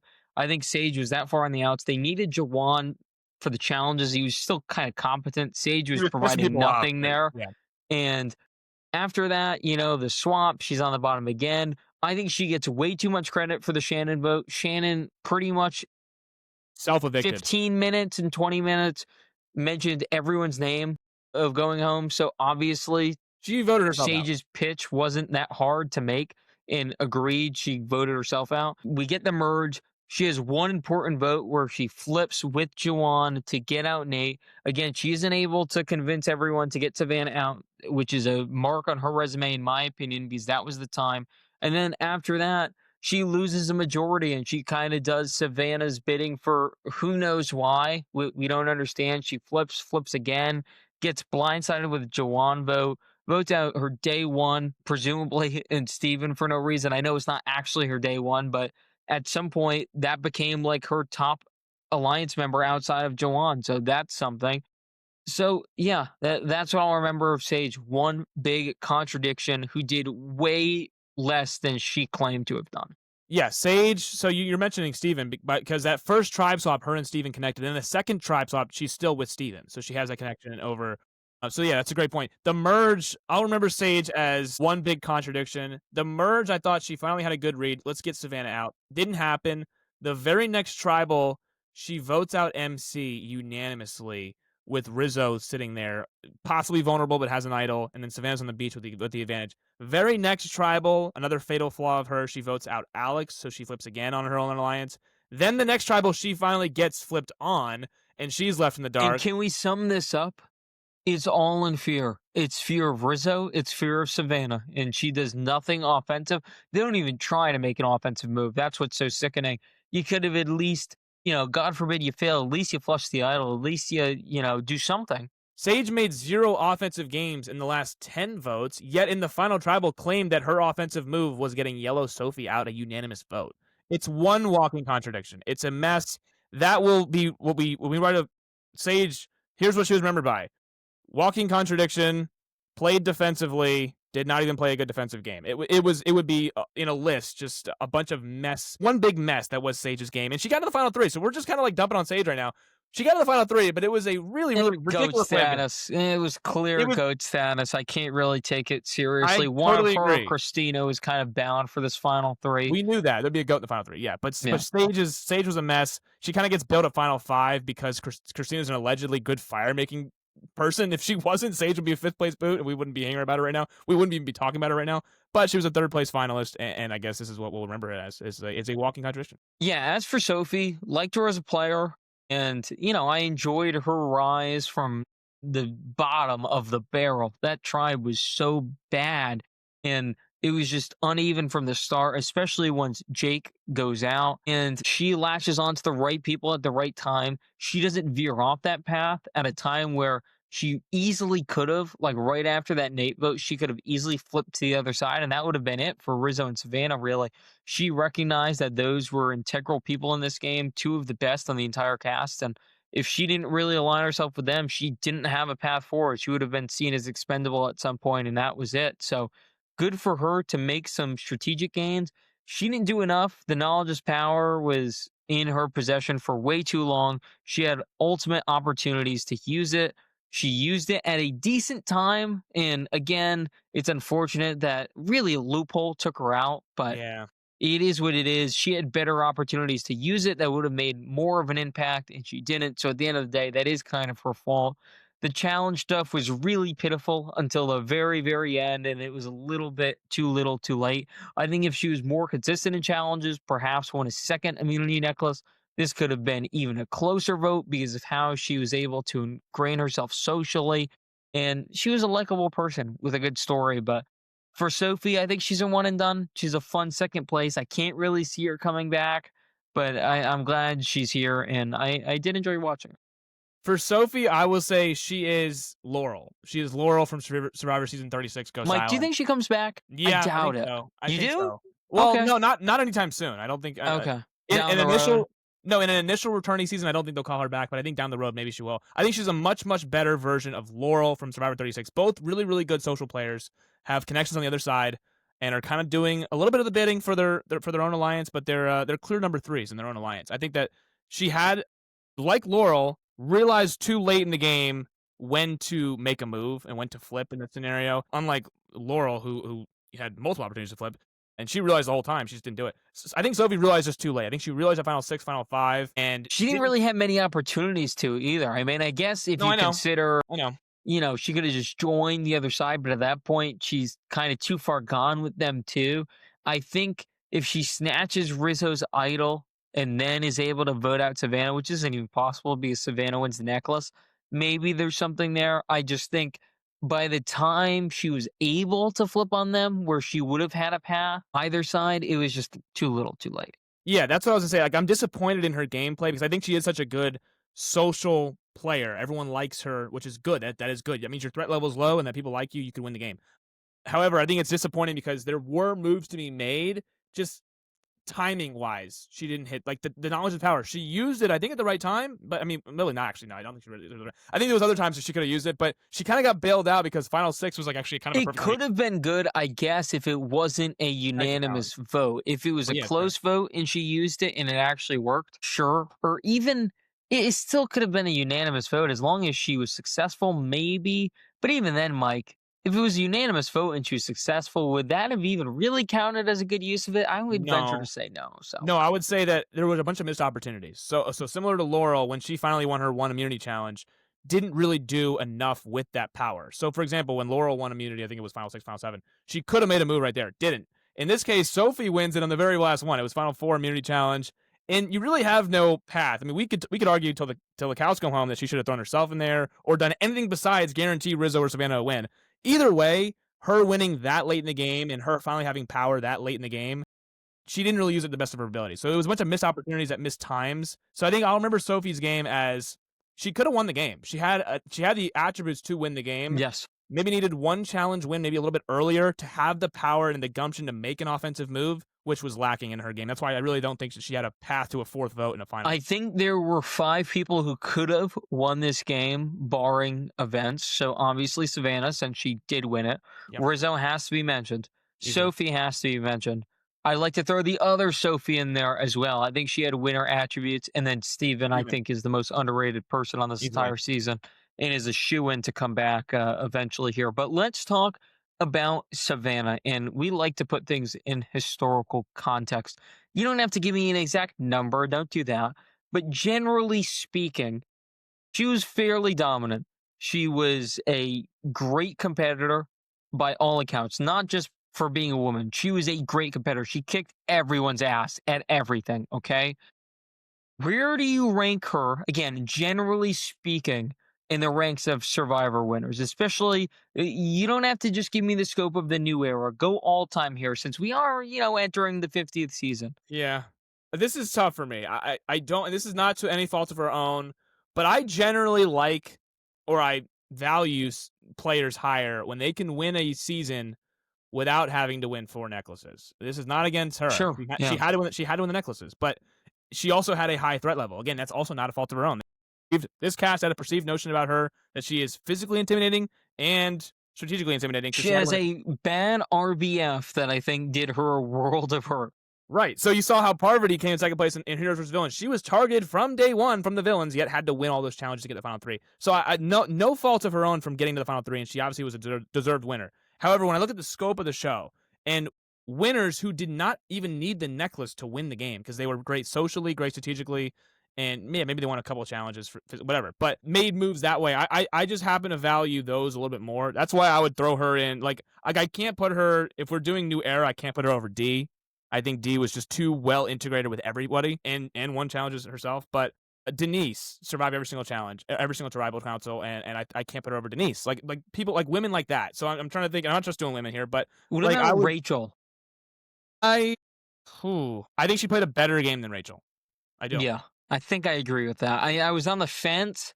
I think I agree with that. But Her I'm also final not tribal was higher- way better, and I think that matters a little bit. By the way, I think Rachel's a phenomenal player. We're just talking about their Love winning Rachel, season, one of my favorites of all time. and I think she will get a call back. But I'm just saying because I Call have her the Rachel. show too. Once we make it big enough, she's on the short list of like first guests I want. I'm a big Yes. Rachel fan. I love Rachel. I just don't have her as winning seasons go because I have to value that one person's season. Like again, that's just how I have to do it. But like Rachel's winning season wasn't. She dominated the challenges. She got an idol in the she got an immunity idol in the auction. But as far as their season, how did they run that season? She really was not in the dominant position at any point in the game. Really. No, she had multiple advantages, not because of really anything she did. She went on a journey and she bought Right. a specific food item. But So she it was played kind of by set up for her to win in a way.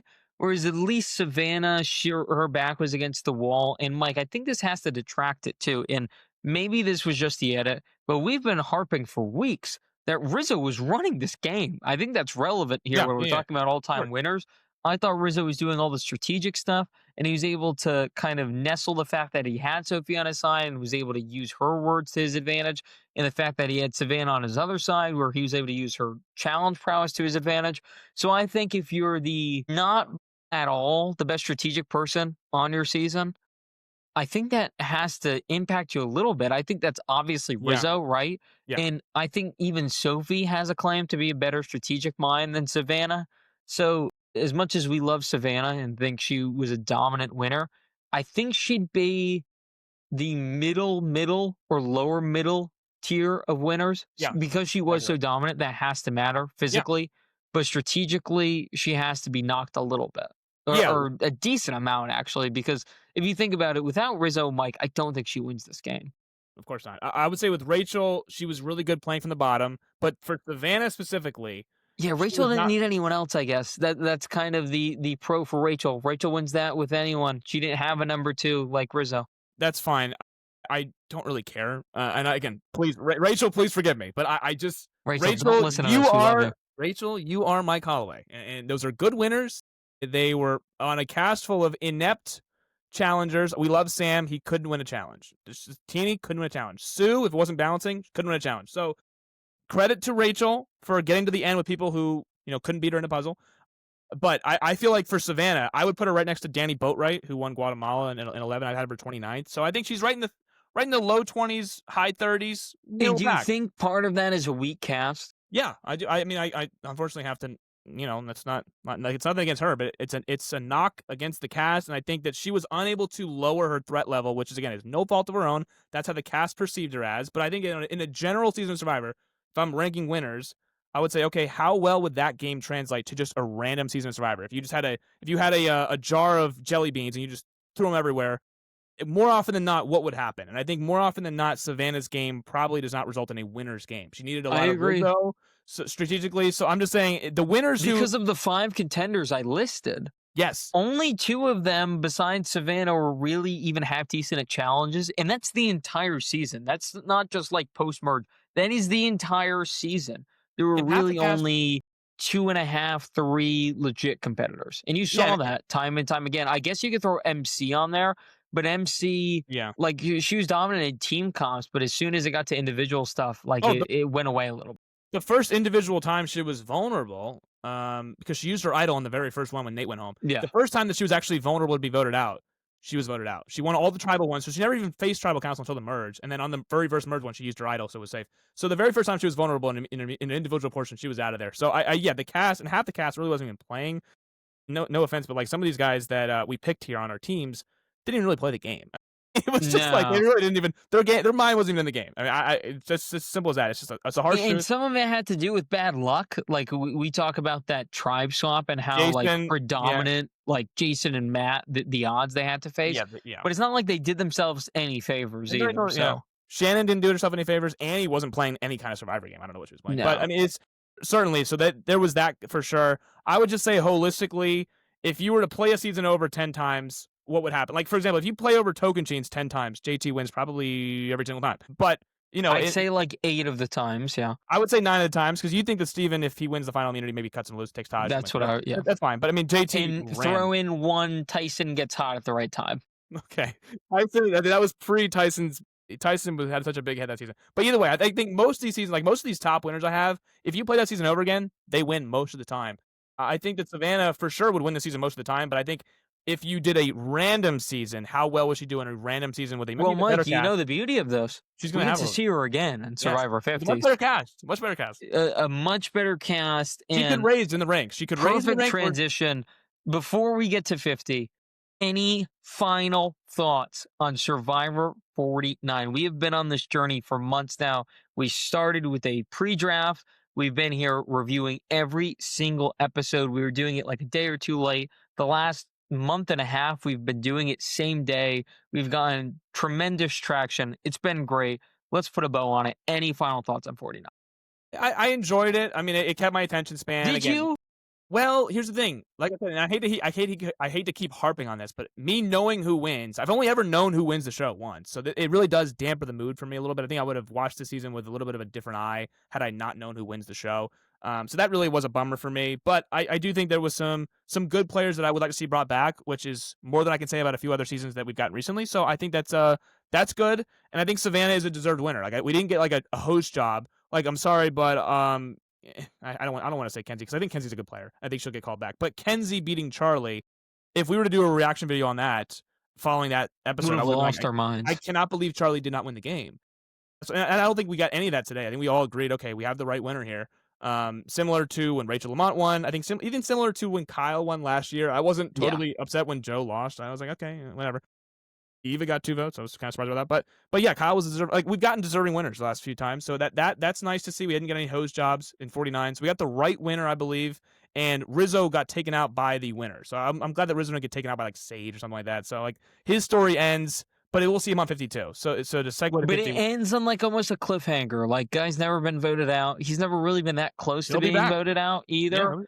Yeah, And he can run back a similar playbook because the 50 cast knows nothing about him. nothing about which them.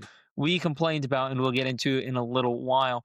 But as far as 49 for me, I didn't need to know who won to know who won. It was obvious the entire time. I thought Yeah. Savannah had a leg up on everyone. Sure. Once we knew she was on season 50, after the merge, when she was on the bottom, it was so obvious the comeback was brewing. And maybe we'd rate her a little bit better without that kind of foresight that we were afforded, thanks Sure. to no one but Jeff Probst for some reason Thanks, allowing Jeff. us to know that.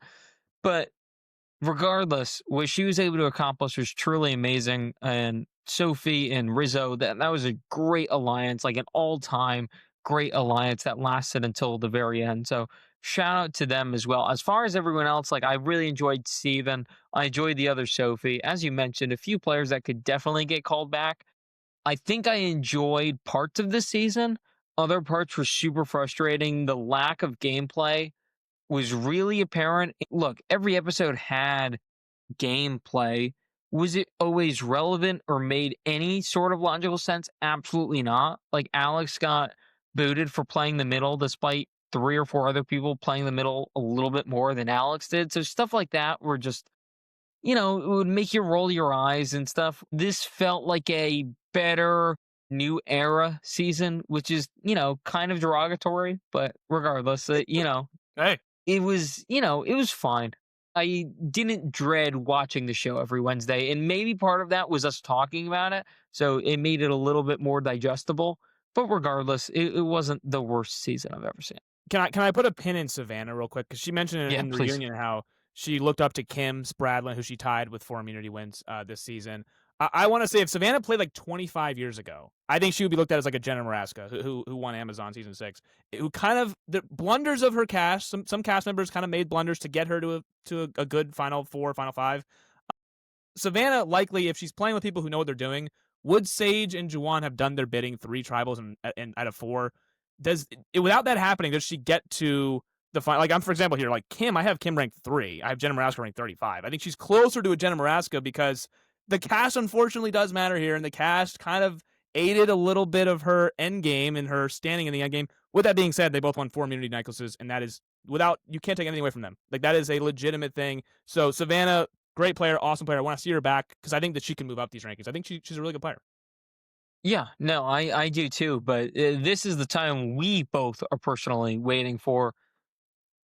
Survivor 50. We are turning the page. That is it for 49. I'll do some postseason stuff the next few days, but as far as like live reactions and all that stuff, that is over. So we're done talking You about know, Christina. We're done with Christina. Yeah, no more Christina. She'll come up and I'm sure the hot takes and grading video, but that's it as far as like the podcast feed is concerned. But moving the page to Survivor 50. I had it. I said it prior. I was like, I think Coach is going to be the first one to speak in this. I thought it would be a little bit more comical than it was. I believe quoted Magellan, I think. Yeah. Which is, a choice, but that's typical Coach. We basically got a glimpse of everyone in the trailer, and the trailer didn't tell us much of anything. It was standard. It wasn't as impactful as 49's trailer, where I feel like they looked. we were, introduced to the primary characters right off the bat, being Savannah and Rizzo. This trailer was more us being stunned with how our heroes have aged here. Like Kobe Donaldson looks old, and he is. So there's nothing wrong with that. Ozzy looking really old, and he's only 44. And again, that's not meant to discourage these people. It's just like, that's what happens in life. People get old.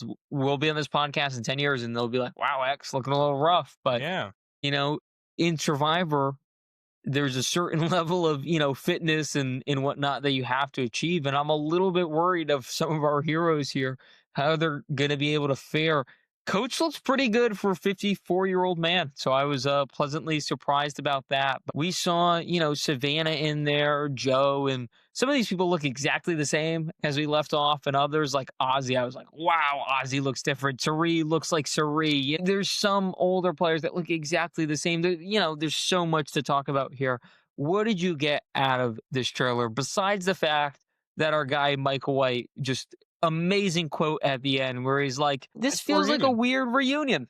And, he loves reunions. Yes, he does. This was funny. I love seeing people who I have not seen on my screen in years return back on my screen. So also Chrissy Hoffbeck looks the exact same. We talk about people aging. 100%. Yeah. She just played in 35, which is, I say just, that was 15 seasons ago. But when you look holistically, some of these people have not played in 40 plus seasons. Jenna Lewis has not played since season 8 of All Stars. She's back on our screen 42 seasons later. I loved the Coach monologue. I was like, who's going to speak first? And Coach is now has gray hair. Still looks good. He still looks like Coach with gray hair. It's like he the looks same exactly guy. like Coach, which is with gray hair now. Yeah, what we're used to him saying it. Still the Dragon Slayer. Sari mentions how it's been 20 years since she famously got up off the couch, and now she's back for a 5th time. We just saw her on Traders 2 years ago. We saw her on Big Brother 3 years ago. So I've still seen Sari on my television everywhere, and I want more of Sari on my television. Make no mistake about it. Colby says, how many more opportunities am I going to get to do this? None. Unless he wins. First of all, let me just get this right now. There's no path to Colby winning Survivor. That ended in 20, Heroes versus Villains. I thought if there was ever a time for Colby No, it ended before that. 100%. I'm saying no. I'm saying when I watched 20 live, because it was the second season I've ever watched a Survivor live, I said, Colby's on a short list if he can win this. Maybe this is his year. And then very quickly in that season, I said, oh my God, he cannot win this game. Well, I think for us, we weren't there live during the Colby boom, right? So Nope. our notion of him is far different than everyone else's. No, To us, he's like this kind of bumbling grouch almost. He was a hero. His entire hero's journey was him just complaining the other time and whining about how he wasn't the same guy. So, Mike, he wasn't the same guy. We're getting him now? We're getting him now after he wasn't the same guy on season 20. We're getting him 30 seasons later. Yeah, Why, as a fan, would I want to watch that? But again, we are younger fans. We're not accustomed to the OG Colby where, people were falling in love with him, babies after him. We're not accustomed to that. So Make no mistake, if we got Colby from Australian Outback or even half a Colby from All Stars, sure, 100%. But if we get the Colby, which we've seen in last time we saw Colby was 2010, which was when Heroes versus Villains was first aired. That is a long time ago, and I can't imagine it's going to be better than that. It's very hard to imagine. He's 15 years older now than he last was when he was losing. And he was complaining about how inept he was physically then. And he wasn't even really old then. It was just maybe wear and tear. I don't even know what it was. Right. He wasn't old at all. So just to put the gap in perspective here, Australian Outback was 2001. That was season 2 of Survivor. So 9 years after that is season 20, Heroes versus Villains. Those are two totally different people. Australian Outback Colby was like one of the most ridiculous specimens we've ever seen on the show. Period. And was part of that the early infancy of the game as well? The game was so different. It was a different game. Different game. Season 2, different game. And by the way, Australian Outback is the only season of Survivor that is not 30. Well, now they're 26 days. That was a 42-day season. Australian Outback was. So Colby lasted all 42 days, lost to Tina by 1 vote. Is what it is. Now, that was 9 years before we last saw him in Heroes vs. Villains, where he was a shell of that person 9 years later. Now we're 15 years from that point. So we go from 9-year gap where he's a different person from season 2 to season 20. Now we have not seen Colby since season 20. Now we're in season 50. I'm imagining the gap is, I don't know how much larger it can get. And we talked off air about this. We understand why he's there because he's kind of the first Survivor star, if you will. Yes. But I never really bought into this being a celebration. I'm fine with Jenna Lewis. She looks good for her age. And I'm fine with some of the other older contestants as well. But wouldn't have this just been a little bit better if they actually leaned into this being like an all-star season? Really? And not people who not only wanted to be there, but physically could be there. If Colby just bows out, who is that for? Even the fangirls from 20-something years ago that are obsessed with them, that are older now, if he just bows out, who is that for? I don't understand. I get Jeff trying to make 50, this celebration. Oh my God, we lasted 50 seasons. I get that. But that was 20 as well. 20 was a celebration. Oh my God, we lasted 20 seasons. And you saw what they were able to accomplish with the cast that they were able to compile. They don't have necessarily the personalities to do that this time around because the new era has been so neutered It's from what 12 and Survivor 12. once was. Yeah. But between some of the 20s and some of the 30s, you could have cobbled something up. You could have cobbled some OG era people, some of the 20/30 people, some of the new era people. You could have gathered that into something really interesting. You could have had a gimmick behind it. You could have done a heroes versus villains. That's what I think a lot of people are expecting. Heroes versus villains too. You could have done like I don't know, Mike, like a battle of the ages, like under 30, over 30, something like that. You could have had a really good gimmick for this season, not just this weird kind of kumbaya, but it's not just kumbaya either. There's some people that I wouldn't necessarily consider like heroes. So none of this really makes any sense. And that was evident during the preview here. Well, so we have a themed season nowadays. So I'm going to say, we talk about how this 41 through 49 were all numbers. Season 50 is at least a name. It's called Season 50 in the Hands of the Fans. So it's kind of, we had a fans versus favorite season. We've had two fans favorite seasons. But this is, to me, this is in the hands of Jeff one Probst. where there's no favorites, but continue. Right. This is all fan favorites. This is in the hands of the fans. So the fans voted people back. In my estimation, this is in the hands of Jeff Probst. Jeff loves Colby. He absolutely, to this day, we have not seen Colby in 30 seasons. Jeff Probst still talks about Colby Donaldson as if we were in Australian Outback in season 2. So Jeff loves Colby. He is the original Survivor, essentially. So Jeff, if he has any reason to bring back Colby Donaldson, he will bring back Colby Donaldson if Colby says yes to the call. So Jeff, you cannot give Jeff any reason to do it because he loves Colby very much. So that I'm not surprised about. But segueing off of Colby, because we have, and again, I'm pretty sure you just finished Heroes versus Villains. We have 3 members from the Hero Tribe that are all back. Cirie, Colby, and Stephanie LaGrossa are all back on the show 30 years later. I know Cirie played in 34 in Game Changers, but still, we're getting a lot of people back that we have not seen. By the way, my girl Amanda was on the initial cast, dropped out last minute. It seems her own accord, so that would have been a 4th. That would have been 4th. I would have really loved to see Amanda come back. Ozzy is back as well. We've seen him now 5 times. He will be tying Cirie for them. I think Rob also has played 5 times, but he's now tying Cirie and Rob for a 5-time player. So we last saw Ozzy the last time we saw Cirie in season 34 of Game Changers. It seems like Ozzy and Cirie always play together. They were also there in Micronesia when Cirie obviously famously got Ozzy out when he was finally not immune in the post merge. So Cirie and Ozzy are back. These are original in the teens because remember Ozzy and fans Cirie versus favorites too, right? Yeah, original fans versus favorites was when in Micronesia. We don't count the second one. That's the second one is in Caramoan, and there's not real. Can I just bring up one thing? Yeah. It was really apparent from this trailer. This was a jumbled mess. I don't know what the cast they had envisioned was, but looking at all the different types of archetypes that they had, it is fun that there's so many different types of people. Doesn't this feel like one of the younger people from the last few seasons who was a comp beast is just going to steamroll their way to the end? Yes, absolutely. I mean, last time we saw old players come back for Survivor, they all did terribly. Winners at War, the old people came back, and the game had passed them by. So I hope that we're not getting a repeat of that, of like, hey, these people have not been on our screens in 30 years or 20 Mike, years. it's not just an age thing. We're not just being like ageist here where we're complaining like, game. oh, this person's 50, this person's whatever. Like, I think Coach can probably hang right now. By all accounts, he's still like witty. And if he's physically able to do some of the normal stuff, he can be a contender, right? He's there. Yeah. Colby Donaldson is 51. Again, not to beat a dead horse, he was physically half himself, 15 years ago? So what's this version of him going to look like? I guess he could have, done some stuff to, prevent some of that. But you understand what I'm saying, right? Where it's not just an age thing, it's an ability thing more than anything. It has nothing to do with age. We've seen old people come on the show recently and just, dominate. We've seen people that are older do well. So it has nothing to do with them. It has Mike. Exactly, our guy Mike White. Yeah, but here's the thing. Survivor is a different game fundamentally than it was when some of these people last played. So it's the fact that it's not that they're old, it's the fact that they are entering a game that is not the game that they last played. So for people who have not been on our screens since the early, like the last time Jenna Lewis played, idols weren't even a thing. Immunity necklaces, hidden immunity idols were not a thing. Since then we've had advantages that have steal a votes, walk a vote. Colby last played Heroes versus Villains. We have not. that was before there was any advantages. There was idols, but that was it. There was no like advantage, steal this, block a vote, block an idol, whatever.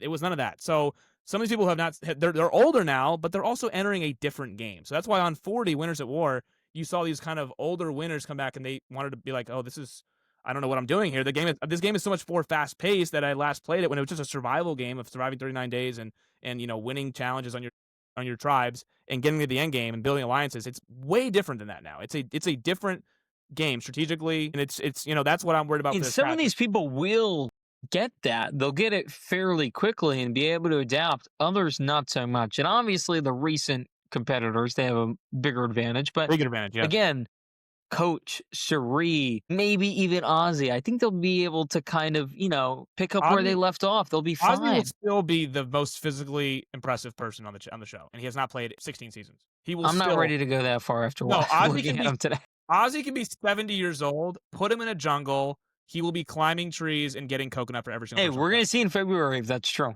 It will 100%. I'm willing to absolutely guarantee it. I'm going to do my Charles Barkley. I'm going to guarantee that Ozzy, you can bring him back on this.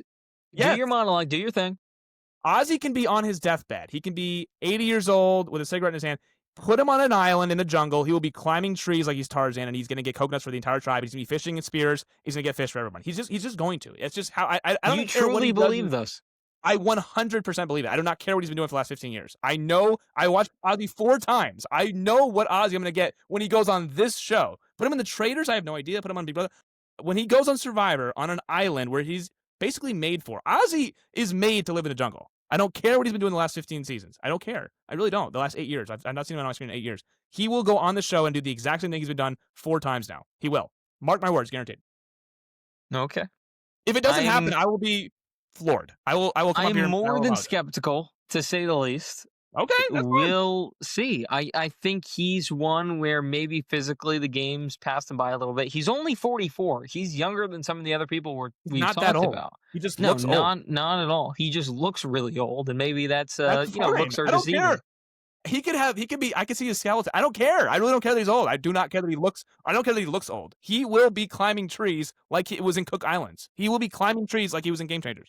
Does it bother you that this season's not a little bit more cohesive with like a theme of like fans or whatever? That's not a real theme. I'm talking about like a cohesive, whether it's a criteria to be on, whether it's a clear theme to be on. Does that bother you? Yeah, it does. This feels like a cast that was very jumbled up together, and there really is no theme. There's 12 people that are classified as new era, so 40 to 49. And there's 12 people that are classified as OGs, which is 1 through 38. We get Rick Devens, who was on season 38. That's not very long ago. That was like 5 years ago. I mean, that was not long ago. But they're like the old school players, and there's 12 each of both. And I did think it's kind of a mess. It's kind of like, okay, let's just pick people who we think deserve a second shot. That's really what this is. Or not a second shot, but look, we want back on our screens. It's a celebration of the first 49 seasons, and it's people that we want back on our screens. That is really what this is. It's not necessarily an old versus new thing. And though there are 12 of each, there's 12 new players that we just see in this recent 9-season stretch. And there's 12 players that we want back on our screens after a while off. So that's fine, but I do think the cast in itself makes no sense. I could have waited another couple seasons for these new era players. They wanted to do a full new era Heroes versus Villains 2, or just a general like second chance season with new era players specifically. You could have got these 12 players plus a few more that we could obviously talk fans about. Versus favorites 3. You could have done exactly something there. So of the new era players, like we could have seen D, Camilla, Q, Rizzo, Genevieve, Kyle, Emily, Jonathan. I don't like that there's 3 new era winners either. Yes, I think that's a little bit strange, if not more. I'm just going off the top of my head. But. No, I know, but we could have used them another season. This one, because I don't understand. Why wouldn't you call someone like Parvati, who's integral to this entire history of the game? And I'm pretty sure she mentioned that she was not really considered for this, right? Why wouldn't you call someone like her, like a Tony? If you're doing like actual like great like historic players, why aren't those people being invited if you're burning winners on the new era anyway? At that point, I'd rather do a season 50, the last chance, and it's players like Ozzy and Cherie who haven't won, that this is their moment, this is their final chance, that they will not be getting called back. Colby, you can have Coach, you can have all these people. That would be dramatic. Yes, this is it. You can have like Genevieve, who I think mentioned like is a very private person. Like this is it for her. This is it. If she doesn't win this, it's done. And I guarantee you, you could get enough people to build a really intriguing season around that. And that's really highlighting the show. This is season 50. This is it for some of you. Like we're half a century through this show, Yeah. as far as seasons are concerned. Yes. Yeah. We are we are 25 years of the show. Yeah. It So a debuted in quarter of 2000. the century in real time, but half a century as far as like numbered seasons. Right, because there's 2 a And season. Yeah. yeah, that would be really interesting. Like, could you imagine like Suri being like, I'm so desperate. I've never been more desperate. The amount of like gameplay risks that would occur because these people would feel a sense of urgency, and some of them may never come back. I'm not really expecting Suri back after this. I'm not really expecting Ozzy or Coach or any of these people after This is it. this. This is probably it anyway. But if you marketed it as that, there'd be really a more intensity. And they tried to have their cake and eat it too. They had the Colby quote in the trailer that you mentioned, like, I don't know when I'm getting called back. That should have been more of a storyline. Yeah, it should have been. I mean, I think with Suri, she was just on Australian Survivor, and I believe placed 3rd or 4th, maybe, or no, 4th. So she almost won, but she again can't win challenges. Parvati, I believe, was not going to be back because at this point, Parvati had just won Australian Survivor. She's got nothing left to prove. There's no reason for her to go on any more Survivors. No, but they could have at least called her. According to her, they Well- didn't even give her the opportunity. Well, you know, her and Jeff are in a little bit of a tiff right now. So. Sure, but I think that's another problem, Mike. And let's transition here. Survivor 50, I think, as long as it's not terrible, is going to be a boost for the show because of all the returners, right? As long as it's not like a bottom of the barrel season, it could just be super mid. That's fine. It'll pop a rating. It'll be good for the health of the show. 51, which we talked about, I believe, on our first episode of 49. We've been on this for months now. 51 is when it gets really, really interesting. And I think 50, we're going to see where the show really goes. We're going to see how Jeff behaves. We're going to see how everything is kind of interconnected. And I want to pitch this to you. I think Jeff needs to step away from the show, whether it's he just is a producer at this point, whether it's he's just the host at this point. He can't be both. It's influencing way too much, like Parvati being invited back, like some of these other players that he doesn't necessarily like, but the fans really adore. That is impactful. So I think at 50 seasons, Jeff, hang it up. You've done your job. You can still be a producer on the show. You can come back now and You'll again. be That's involved. fine. I think should be Boston Rob if he wants it. I think he's the first call I offer. After that, it gets a little bit tricky because I think to be the host of Survivor, you need a lot of charisma. You need a lot of like undeniable, not just funniness, quips in the moment. That's tough to find. And you need someone that is significantly younger than Jeff, because I believe Boston Rob's only 49. So he's 15 years younger. So in Survivor Land, that's 30 seasons. That's a long time, okay? So you want someone around that age, if not younger. So your options are rather limited, right? As far as like historic players that are younger than Boston Rob. The list is short. After that, like, do you have any other names that come to mind? I would call both Robs. I would call Rob Sesternino as well. I would call Rob Yeah, Sesternino. not a bad shout. We're going to see him on Traders. I think he would be good at Tribal. I think he would ask the right questions. I think he would. Here's what I would say about Jeff real quick. If Jeff behaves on 50 like he had in 49, like he does in 49, I will be very disappointed. I want to see Jeff. I don't think he can. I don't think they'll let him. No, you just saw Heroes versus Villains when Colby is like, "Get to the challenge. I don't want any chocolate. Let's go." And Jeff kind of snaps back at him like in a snarky way. He's like, "I'll go when I'm ready." I want to see that Jeff because Jeff tonight got kind of punked by Sage at Final Tribal Council, where Sage was like, "I'm still speaking right now," and Jeff was like, "Oh yeah, go ahead." Old Jeff would have jumped in and be like, "Yo, this is my show. We go and I run this thing." So we've gotten a very deprived. This is a different Jeff Probst than what we've seen the first 38, 39 seasons. That I think is a big turnoff for most true fans. I think we want to see Jeff go back to not speaking as much. I recently watched a few Final Tribal Councils just to grade winners recently, and it's astonishing how little Jeff spoke at Tribal Council or at these Final Tribal Councils. Like he just let everyone do the talking. In this season specifically, at Tribal and just at challenges specifically, Jeff would talk so much, interject so much. It felt like he was not just he was actually in the show, like he was playing the game. It felt like literally, and we actually see in the trailer for 50, he's doing one of the challenges of like the thing where you're doing. I've seen too much of Jeff on my screens, and if I get a lot of Jeff on 50, when I'm here to watch my old players that I've not seen in 30 seasons, that I will be disappointed. Well, can I give you two things about that? One, I think he won't behave the same because they won't let him behave the same because it's, too many returning players and they don't like it either. Pretty much everyone's complaining about the Uncle Jay and all that stuff. Come So on, there's that. I've known you since 2002. Is what Colby Donaldson's going to say for him. Do not Yeah. offensive. Yeah. So there's that. The other thing is, I think there will be a lot of like Jeff love because it is his show. It is the 50th season. It is a celebration. So I think you're going to get a lot of like, oh, we miss you, Jeff. We love you, Jeff. All that fun stuff, right? But I think after this, you gotta, again, it could be either Rob, Tony. I'm just trying to think off the fly here. I thought of this today. I couldn't really get a great name because it's a tough job. It is because you think the host also would want like a producer label attached to that. And there's only a few people that I think would be competent enough for that. Like, again, either Rob, Tony, some of the people that like we really like I love Tyson. Big Tyson guy. Tyson's hilarious. I don't know if he has the natural charisma. He's more of a deadpan guy, which I really appreciate because I think he's like the funniest person ever played this game. He's got dry humor. He's got dry humor. Yeah, he has super dry humor. I don't know if that flies. Like maybe I just can't see it. So he's another one I had to rule out. Coach is a little bit too old, like 54. You're not getting enough years out of him to make him, even though he'd be perfect at it. He'd be hilarious. Anyone else off the top of your head? So Australian Survivor loved their former host Jonathan, which was weirdly let go after this recent season of Australian Survivor.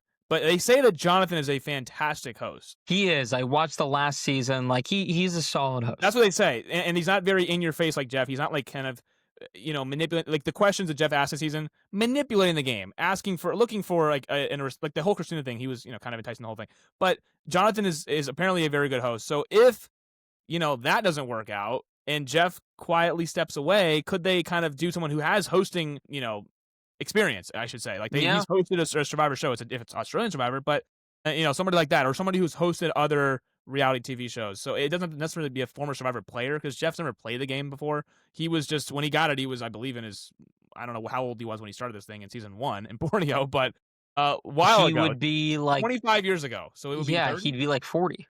Wow, he's 65. Jesus. I mean, that'd be... He's around 65. Yeah. Oh, that is wild. Okay, so yeah, but it has to be somebody that is in their... You'd want it to be close to that age, and if it's not, you'd want it to be like Boston Rob, where it's such a personality that you can kind of default those years in the middle because it's Boston Rob.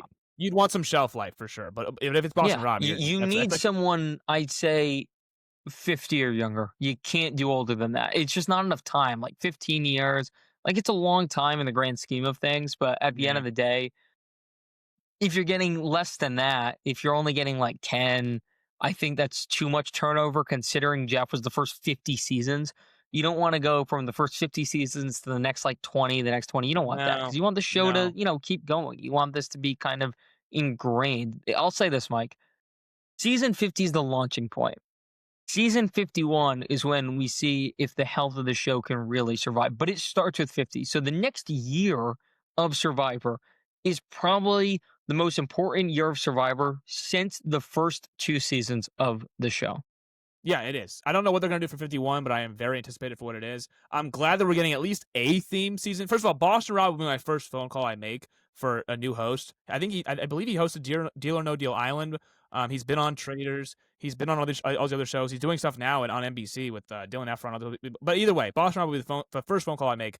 Easy replacement for Jeff. But if Jeff is still doing this, 51 is so important. I don't know if they know what they're doing for 51 yet, but 50, at least you have a theme. It's, in the hands of the fans. It's not a great theme, but it's at least a theme. So it's giving me hope that maybe 51 and plus, you have to mix in, we talked about this last week, you got to mix in some theme seasons. Like, we got to know what the plot of the season is. I thought when By the way, neither of us have even brought this up.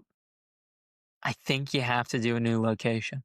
I think that's part of the problem is this complacency because we get the same visuals. Everything looks the same. Yeah, they've been in Fiji. Kind of even just like running through the forest shouldn't look the same. If you go back and watch the visuals of the show, sometimes just really matter, or at least it makes it more interesting because you're like, this is a quirk of this, location, and that plays into part in this season because Yeah. Tocantins look so different than, let's say, Fiji does. There's just That's what stuff it like used to that be. where the elements matter. No, it used to be Survivor.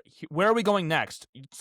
Stay tuned after the reunion to see where we're going next. When they went to Survivor China, and it's like, we're going to China next season, I was like, wait a second, what? I mean, obviously I knew they were going to China because I had to rewatch it, but I was like, and then the location and like when they went to Cambodia, those reward challenges, I was like, wait a second, they're in a temple? It's like, what is happening right now? They would go to places where like there's a volcano reward challenge. I'm like, they're not going Yeah. to anywhere. They're not going to anywhere interesting nowadays. All they do now is go to the sanctuary because Fiji is a low budget place that they really can't do anything on. It's just one island. So they've been in Fiji for like the last 20 something seasons now, and it's just like, okay, enough of that. When they actually went to different landmarks, it was like, oh my gosh, this is interesting. Like again, the first like 8 seasons, it was, they went to Australian outback, they went to Amazon, they went to Thailand, Guatemala, they went here and there, Pearl Islands, Cook Islands, Panama. They went to different locations. Now it is the same location, although I don't think they're ever going to change that. I think that's a gripe that we'll always have, but I don't think Jeff is ever, as until Jeff keeps running it, he said Survivor will keep going on as long as we have Well, one I don't set think location. that's a Jeff thing. I think that's a CBS/Paramount Yeah, but thing. they want I would one imagine. landmark location that they can keep doing this on every single season. Yeah. Yeah, and I kind of get it because you want it to be like synonymous. I do, and I'm sure Fiji gets a kick out of it as well. Because they're An eye roll for me, but I get it. I understand. we understand the logic behind it, but We'll complain. 51, if they can get a theme down, we can keep Fiji.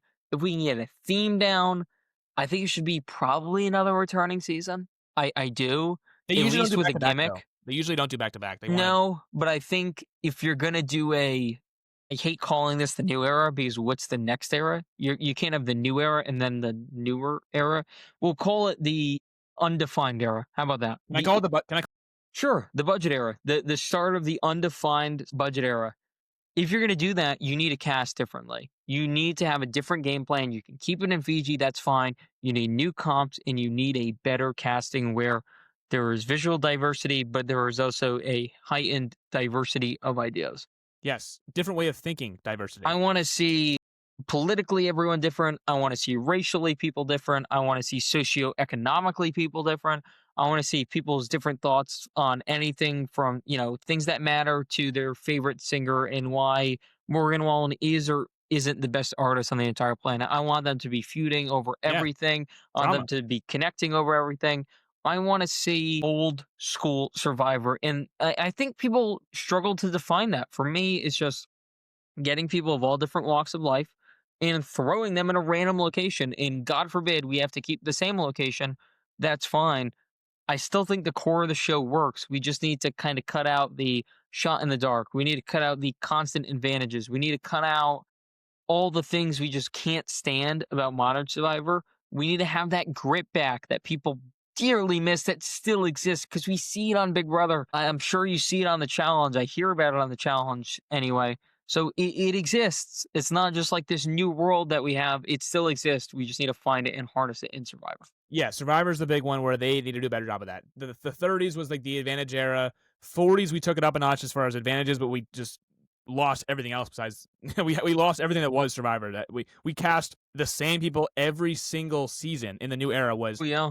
like the fact that we could go be like, oh, this looks exactly like the same person we just saw. We've seen 5 Christinas. This just happens to be the worst one of the mold. Yeah, we've seen a million Christinas. We've seen a million lawyers that don't want to tell anyone they're lawyers in the new era. Like, enough of that. We've seen everyone in the new era is like, I can't tell them that I do this. And it's just like, we never once got any of that really in the, it's just, yeah. So this budget era, let's leave this budget era in the past. We are done with it now. We're closing the book on 49. 51, let's do a little something different. Let's go back to, I don't know, casting diverse people. Like you just said, that was like music to my ears. Let's go back to what Survivor, what made it in its core. And you can do the new things with the same location. You can do the whatever, but you have to get back to a little bit of its core identity. Can I make a pitch? This is always prevalent on social media.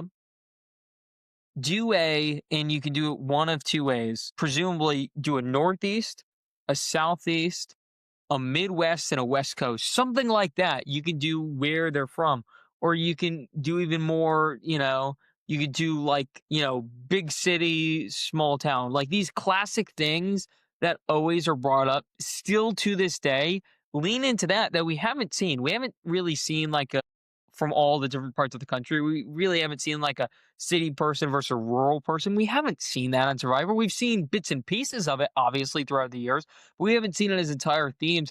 That is an easy way to fast track animosity throughout a season and get this show back on track. I loved when they unveiled Blood versus Water as a theme. I thought it was the best theme that I thought it was the best idea that they did. Yeah. Idea. The best idea they had of having people with their loved ones on the show. I thought that was such a cool wrinkle to it. They used to do really interesting things. They used to do, you know, talk about the workplace job occupations. They did a white collar jobs versus a blue collar jobs season. They did a heroes versus villains. What's stopping them from doing a heroes versus villains too? I guess we don't have enough villains in this day and age to do another one, but nonetheless, they did that and it worked really well. It was the best. Yeah, call according to some popularity. back or do something of the sort. Yes, but people loved that season. I'm just talking about generally. If you look at seasons ranked, Yeah, like yeah, yeah. fans love them. They like the drama-filled seasons when you have people that they want on their screens that maybe you like to root against them. Blood versus Water was great drama. You had shows like David versus Goliath, where you had these Davids who are making they've done everything well in life, and then you had the Goliaths that are like, this kid was homeless. You have now the problem is everyone's a Goliath in the new era. Everyone's got some story that's like, oh, I did this when I was a kid, and now it led me to this, and it's like, okay, whatever, but kind of defeats the purpose. But either way, it's like we had these themed seasons, these themed ideas, and they used to be really good, and now we are, I guess, have run out of themes, and we don't want to reuse the ones that did work. We have not done a fans versus favorites 3. I guess because the fans are terrible every time they play in this game. Every time they bring fans to play Seriously. against every time they play, they bring fans to play against the people that have played the game before. They just kind of piss on their legs. But either way, they had ideas. They had Mike, themes. what if you did a blood versus water, but the gimmick is everyone is a descendant or relative of a former Survivor player, but it's not even addressed. They have to figure it out themselves, and that's more of a Big Brother thing where like there's a theme that you don't address it. That'd be great, something like Yeah, that. And we're just spitballing on the fly at 1:40 in the morning post the finale. It can't be this hard. It no. just can't be. Oh, in the Survivor production room, they're probably spitballing ideas, but they got to have something that sticks here. I mean, they have to. They cannot do Survivor 51.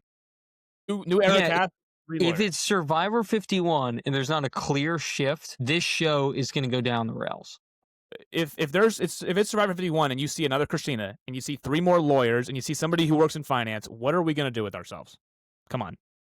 We're going to have to keep doing the review because it's cooking, but it's going to be a lot tougher to do every week. I'm with you. That would be a bummer. I hope that we get some diverse. I hope we get some, again, Traders is in 3 weeks if my math is right, January 8th. Yeah, we'll be And we back had for people that. from yes. So and by the way, Jeff did tease of like a celebrity season. He was Dancing with the Stars recently wrapped up, and you saw Boston Rob was there with a few other people. And Jeff was saying, we could watch out, we could give you a phone call. And he was talking about Derek Huff, who's one of the judges on Dancing with the Stars. He was like, hey, we might do a celebrity theme season soon. We're seeing Mr. Beast on the preview for Survivor 50. I don't know, Jimmy Fallon. I have no idea. So whatever Jeff has up his sleeve, I would hope it's something that we have not seen before, or something that we have seen before, but it's in its OG roots of what made Survivor the show. So give me something different than what I've seen the last 9 seasons, and I'll be content. Anything else to add on our 3-month journey here, talking about 49 and now 50? Well, final thoughts. You thought we were done talking about Survivor, but we're really not. And again, in 3 short weeks, we will have Natalie Anderson back on our screens. We will have Jam Jam. We will have Rob Sesternino back on our screens. The Trader is kicking off here pretty soon. Ian Terry, our guy from Big Brother's on there. Tiffany is on there. Tiffany's on there from Big Brother. So we're going to get some people that we know here. There's some Love Island Mike, people. you didn't say Donna Kelsey? What? Oh, I'm so sorry, Donna. I apologize. Donna's. See, that's what I'm saying. People from different. She's not on a TV show. She's just a celebrity. So we just brought her on here. So the Traders does a good job of bringing people from all these different shows, and you throw them all into one, round table, and it makes for some fireworks. So I'd like to see Survivor do something different. I'm not saying get celebrities on the show, but I'm just saying give me something different than Christina every single season, who does not know how to answer a direct question of who you're voting for. That's all. I completely agree. And yes, as we mentioned a few times here, we will be back on the same feed for the Traders when that premieres in a few weeks' time. And I will be doing some post Survivor 49 coverage as well, just wrapping up this season. looking to do some hot takes, some grading and stuff of that nature. But regardless, By the as way, I said real off quick, the top, yeah, Michael Rappaport's on the Traders. That is a highly, highly controversial opinion. I don't mind that he's on. I think it's make for some drama. I don't care. Sorry. I want to see, like, I think there's this negative connotation where, like, you see someone you don't like, I don't want to watch this. I do want to watch it. I want to see them get their comeuppance. I want to Yes. see them lose, you know? I liked when Tom was on Traders last season, and no one liked him from Vanderpump Rules. And you know what? Yes, I knew. Here's the thing: I knew nothing about him. Neither. Loved him at the end of it. Loved I him, thought it was and not as a person per se, no but as a character. good character for TV. Loved him. I want that on my Unbelievable. TV screens. I don't want to hang out with him socially, but I want to hang out with him on TV screen. I want to see. And that's his, what it used to be. You can appreciate Russell the character and understand that he's a terrible I human don't want to be being. locked in a room with Russell Hantz. But I like to see No, but you could say, wow, he made parts of this game better. yes, he did. I totally agree. No. Great So, film. you know, regardless, we'll be on the feed for Traders, and I'm sure there's a lot to talk about there with this cast. This cast is really interesting, but, you know, make sure you like, subscribe, comment, leave a follow, do all that fun stuff. And this was a fun journey for both of us, and I'm looking forward to doing it again in February. There has to be some Traders and Survivor overlap, so we're going to be busy this, you know, end of winter, beginning of spring on this feed. But regardless, for the final time for season 49, that is Mike Testa. I am Xavier Aguiar, and we'll see you in a few weeks. Peace, guys.